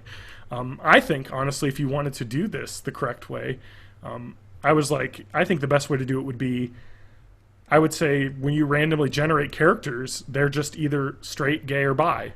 Like, they were born that way. Like, when they're generated, that's what they are. There's no, like, chance for them to be generated. Clearly, he's hopefully going to be like, maybe this was a bad way of doing this, you know? And that's why the article is, you know, not well put together, because it kind of broke down and turned into a mess, but it is a really interesting thing to look at because like how do you deal with this in a game? Like and so he's yeah, so it's just kind of interesting. But the next point he makes is the real interesting one. RimWorld implements gender roles based on unexamined cultural assumptions.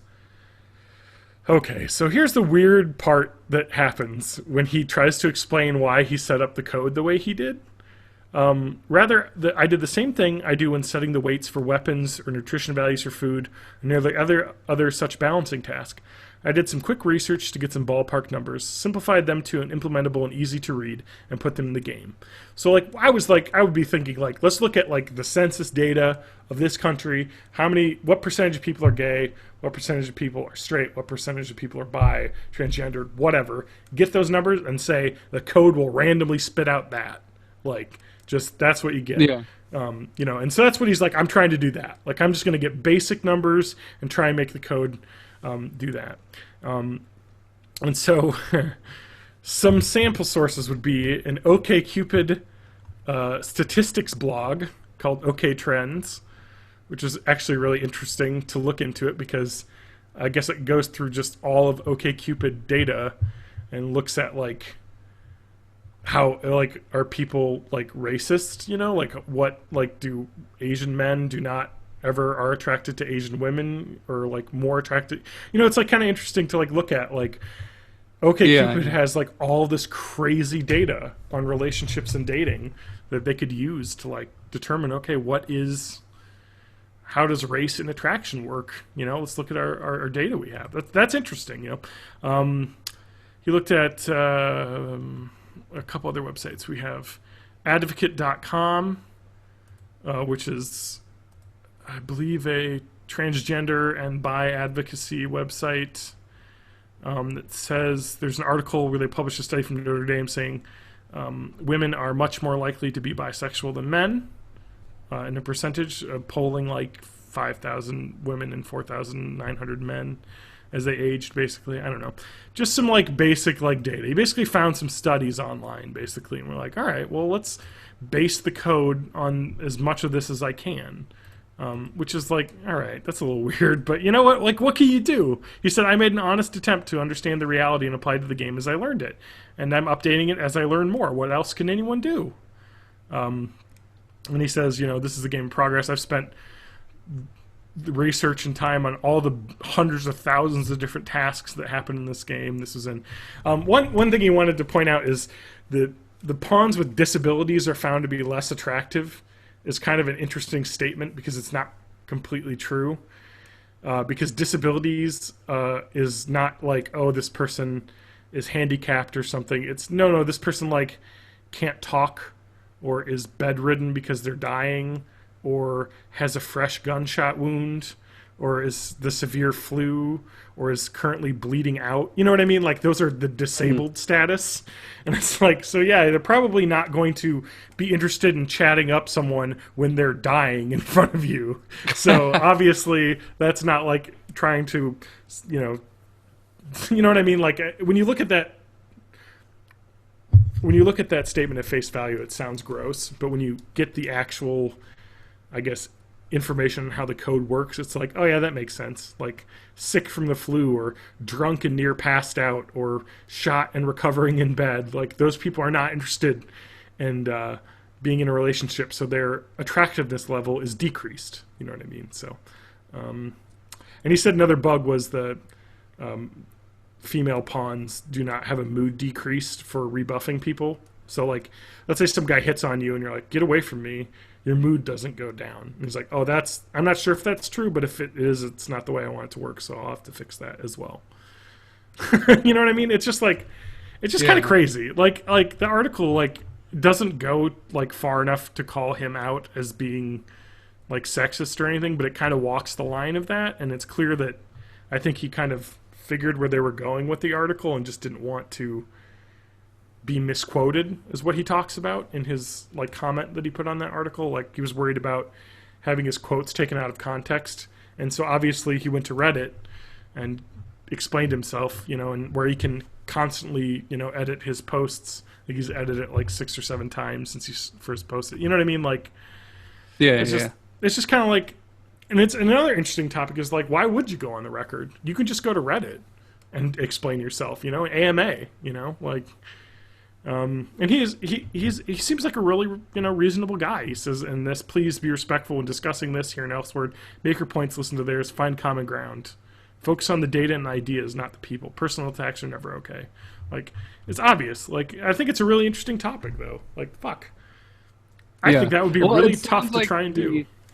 Just my quick summary after like having no familiarity with this before tonight.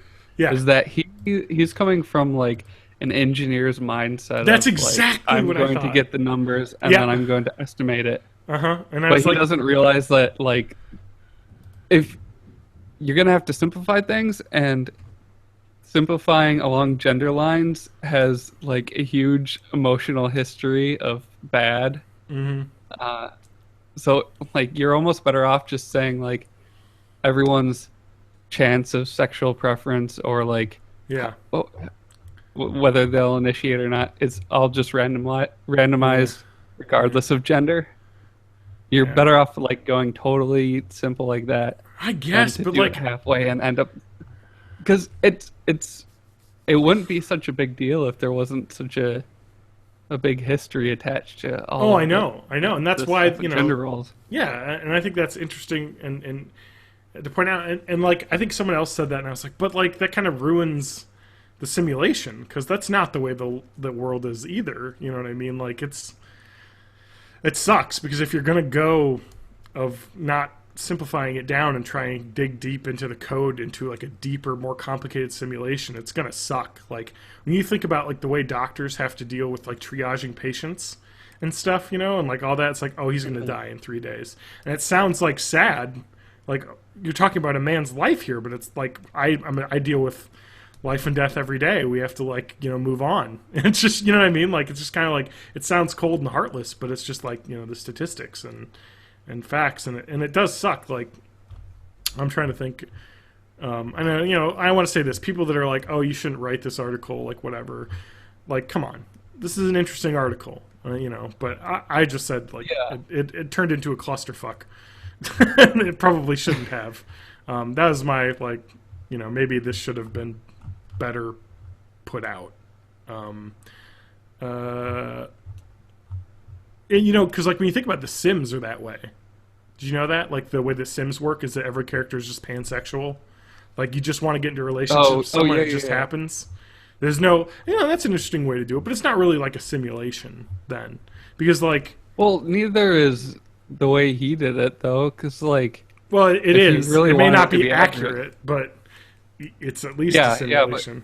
Yeah, but he did like a surface level. I think that's what people are having a problem with. It's that he did kind of this surface level observation of women are like this, men are like this, without like going deep enough into it to have actual data. Well, yeah, he went to a couple websites and found a couple articles and published like studies. Yeah, but that's not enough.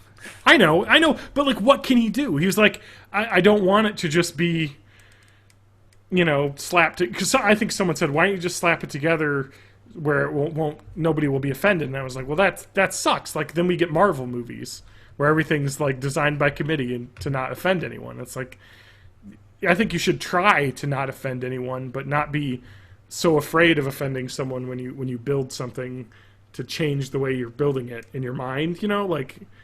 That kind of breaks the creator's vision a little bit to me. But if you're going to have that vision, people are allowed to write articles criticizing it. You know what I mean? Like, that was the other point. I was like, so like, if he's going to do this, like, it's totally this person's right to write an article looking at the code and being like, this looks fucked up. Like, this isn't the way the world is. And now that he's probably taken heat for it, he'll hopefully be like, maybe I'll update it now. I'll work on that. I hope he does.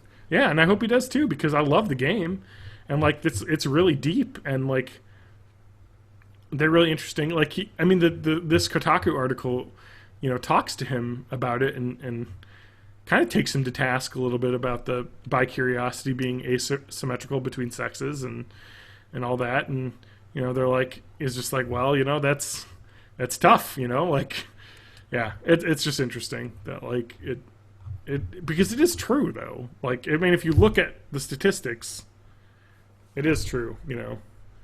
But like the male and female sexual preferences are very different. It's just how it works, you know. And it's just touchy, huh? Because fuck, man, people are assholes about that, and they shouldn't be, which makes it hard to be, you know, someone trying to simulate it. You know what I mean? Because there's just so many innate biases built in. But yeah, I hope this means that the game is better because this article got written and it becomes more interesting. But honestly, to me, and RimWorld, when I played it, I didn't give a shit about the relationships. I was just trying to make sure people weren't starving to death all the time. You know what I mean? Like, yeah. So I never really got into the relationship stuff, but I thought it was funny that the article, though, was written, how to deal with attractive lesbians in my base. Because all of the men are constantly hitting on them, even though they'll never have a chance, you know? Like, yeah. I'm sorry. I had to rant about that, because, fuck. God damn it, it's like so late now. Do we have anything else to talk about? Because I do have my science corner. I don't have anything else. No. Dear God, Nothing I'm really. dying. My throat is sore from yelling about that. Glad you got it out of your system. I did. Well, I just think it's a really interesting you'll topic. sleep well tonight. I just Yeah. was like, Well, it sucks because there's no. It's not black and white. Like there is a problem with sexism in games. yeah, for sure, And- 100%.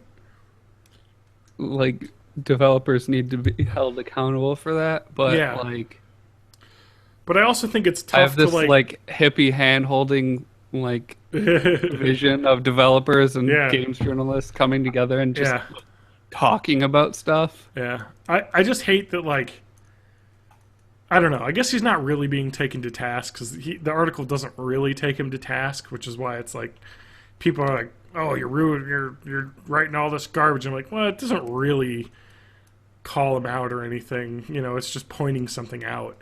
You know, but like, I don't know. It's just stuff like this sucks because like where we could have had a really interesting discussion, it just turned into kind of a shout match, and I was like, come on, we're better than this. We could have have this discussion. But I guess we're not. You know, look at the world today. It's all shouting matches all the time. I don't want to live on this planet anymore. Yeah, exactly. Let's just get off it. So if you don't live on this planet anymore, let's just say the dreaded superbug has officially arrived at the United States. Oh, good. The U.S. CDC initialed a report in which it identified over a dozen cases of a deadly antibiotic-resistant fungus called Candida auris. Is this what's killing me right now? Possibly. Okay. Most likely. It's the first time this super strain has been found in the U.S. And disturbingly, 4 of the first 7 patients infected have died. Scientists have known about the fungus since 2009 when it was first identified in ear canal discharge of a patient in Japan. Let's see here. Since then, infections have been reported in other countries, South Africa, UK, India, others. And now, the CDC reports it's finally made its way to the U.S. And it's likely been in this country since 2013. Serving as a reminder that the antibiotic era is definitely and quickly coming to an end. So what is Candida auris? It causes a nasty, fatal infection that is. Let me look what the symptoms are. Let's WebMD you, TJ here. What are the symptoms? CDC.gov. It's a fungal infection. Let's see here. Bloodstream infections, wound infections, ear infections. Not really. Respiratory and urine specimens, but it's unclear if it causes infections of the lung or bladder. So mostly it's wound, bloodstream, and ear infections. I'm assuming the bloodstream infections are what are killing people. Let's see here. Let me get back to the article. So, yeah, they're saying it's probably been in the U.S. for the past couple years. The 7 of the cases described in the new report occurred between May 2013 and August 2016 discovered in 4 states: New York, Maryland, New Jersey, and dun dun dun, Illinois. All cases were found in patients. We're all gonna die. Yeah, this weren't like, bugs found somewhere. They were found in patients, prompting the CDC to say these findings suggest that it could be spread in healthcare settings. All 7 of the patients had underlying medical conditions, so it's not clear if the 4 who died were actually killed by the fungus or by the medical conditions that they were in the hospital for.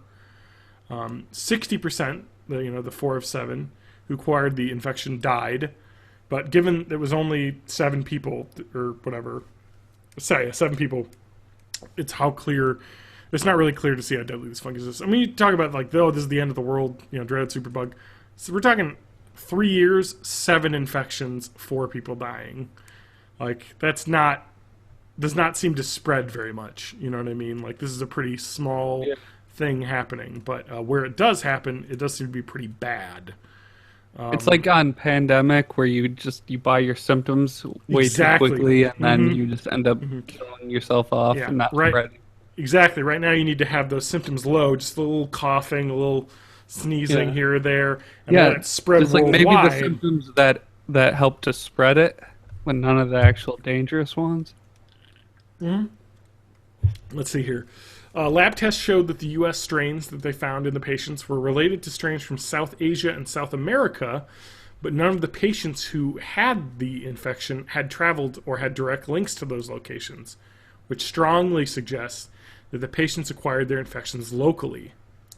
They're saying, disturbingly, this organism can be spread quite easily. A sweep of the Illinois patient's hospital room revealed traces of Candida auris in mattress, bedside table, bed rail, chair, and windowsill. So, isn't the Last of Us based on a fungus, right? Yes. Similar to cordyceps. Yeah, let's see here. Yeah. Ophiocordyceps unilateralis is like the bug fungus infection thing where spores come out of a zombified bug and it uses the bug to move to a new location to sprout, basically. So yeah, so we're all gonna die, huh? We're all gonna die. I have a book arriving tomorrow that's probably gonna scare the crap out of me. What's that book? It's about what is it? I think it's called Aurora. It's like a space ark getting to their destination, and all the people on board were born there and have lived in space their whole life. And they get to the destination planet, and there's no life there. They done the scans and stuff, but then they start to try and colonize it, and fucking prions. Yeah, prions are terrifying, huh? They're my biggest medical fear. And so I'm just voluntarily going to subject myself to that. Yeah, let's see. Prion diseases, or transmissible spongiform encephalopathies, are a family of rare progressive neurodegenerative disorders that affect both humans and animals. Long incubation periods, so you could have it for a long time and not know. Oh, Matt, you're going to die. Probably. Creutzfeldt-Jacobs disease. We had this talk already. Yeah, prions come up a lot on the show. And Kuru, which is the cannibalism disease. One. Yeah. Let's see here. I'm trying to think here. Creutzfeldt-Jakob disease. Well, I probably don't have that.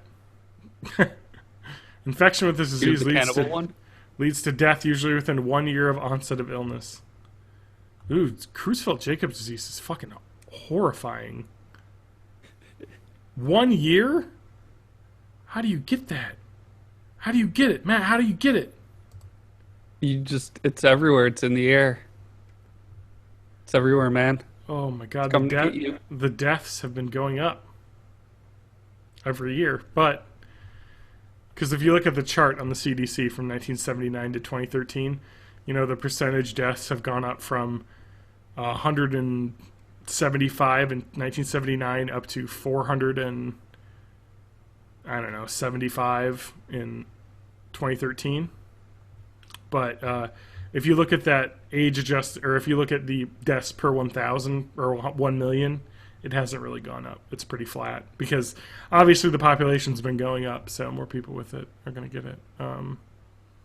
Fucking A, man. So you got, let's see here, rate in the U.S. of roughly 1 to 1.5 cases per 1 million. So you got 1 in a million chance of getting Creutzfeldt-Jacobs disease. Just letting your brain be consumed. Yeah. Well, luckily, classic Creutzfeldt-Jacobs disease happens at the median age of death is 68 years. So it happens in the elderly. Although variant Creutzfeldt-Jacobs disease, median age of death 28. And I think the variant. Well, I'm neither of those, so I'm good. You're good. You're out of it. That's weird. I wonder if it's like one of those things that is a lot more present than we think, but like our immune system just fights it off usually. Like, I mean, yeah, because if it affects the elderly a lot more. Mm-hmm. So that's kind of one of those really interesting things about that when you, I took a lot of science classes in college, including some like pathology and microbiology classes, and what you learn is like 70% of like doctor visits, like people visiting with some sort of illness, are I forget what it's called, just unexplainable. Like they're like, yeah, it's some sort of virus or something you got. Idiopathic, yeah. There's like, we can't diagnose this. Like, hopefully you get better. Like there, like there is so much crazy shit that can happen to your body that it's just like, and then I had a doctor tell me this when I used to have like anxiety about my health, and they were just like, you know what, like your body's pretty good at fighting shit off. So, like if you're sick, you're probably going to get better. Like it is only super rare cases in which you don't get better. So don't worry about it. And I was like, that's comforting. Like, you know what? Like 9.9, 9.9 times out of 10, it's absolutely nothing. And wait a week and you'll feel better. So it's kind of how I've felt in my life. So, and if it does kill you, you won't care anyway. And if it does kill you, maybe you'll have a disease named after you. Should I name this episode The Fungus Among Us? I say go for it. All right, and with that, we're done. I'm out of here. Best episode ever. Yeah, holy shit. I think it was pretty good. It's interesting. We could talk about Westworld, Matt. Like I tried to bring that up earlier. Let's read a billion articles about how sexism in Westworld is. Anyway, I hate that. I fucking hate think pieces. There's 5 episodes of this show. Can we just let it be a show? And then maybe write these... You always have these things that I never know exist. Like, I didn't know people were writing stuff about this. About what? Oh. About sexism in Westworld. Dude, millions of think pieces get written about that every day because people click on them. You just have to, assemble your bubble. Oh, I know. I've got this fantastic bubble that I keep everything that annoys me outside of. Yeah. I know I filter that stuff out just manually because I'm just like, you know what? Like, I don't want to read any of these weird fan theories, any of this fucking shit, because... Yeah, I didn't want to read it. It's 5 episodes in. And they're probably all wrong. Yeah, we're 5 episodes in. Like, let it breathe. Guys, all you with multiple timeline theories, it was written by fucking Christopher Nolan's brother. It's just non-linear storytelling. Yeah. That's what he does. Who knows? So... Well, we should talk about that next week. I want to talk more about Westworld. Yeah. Put that on the docket again, and yell at me if I try and railroad you again. Okay. Because I came in. I'll have my cover finished by then. I came in with my agenda. Like a wrecking ball. I know, like a wrecking ball. What's the Adventure Zone? We didn't get to that. Oh, that's another McElroy Brothers podcast. It's one of those ones where they play D&D. Yeah. But it's like so weirdly compelling. There's like the frame story of them just goofing that's interesting, but then if you listen to enough of it, you start to get like invested into the story of their characters. And who's the DM? Griffin. Okay, that makes sense. Mhm. I love D&D. I want to play it now. I didn't realize like how much freedom you have to just improvise crazy situations. Yeah, Matt. Well, I'll let you know the next time my gaming group starts a new campaign. Do I have to buy anything? I don't need to like get a little pewter figurine or anything. Nope. You need to have 0. It's good. Because there are free Imagine. apps that allow you to like deal with character creation stuff, or you could just do it all on pen and paper. Because other people have books, and all of the rules are available online. Because the game we play is Pathfinder, and it's OGL, OGL. It's part of the Open Gaming License, so it's like open source D&D Okay. basically. So you could just get it all for free. It's not like super serious, is it? Oh God, no. I'm gonna make goofs. I'm just going to tell you that 90% of the dialogue in our campaigns lately has been me talking about how my character started with a small loan of arrows from his father and has built those into the industry of rangering he has today. It is all, yeah, we're not very serious, but anyway, I love it. We got to end, huh? TJ? Yeah. Yes, Oh, you're alive. Feel better, man. I'm trying. All right. Well, good luck with that. Thanks for listening.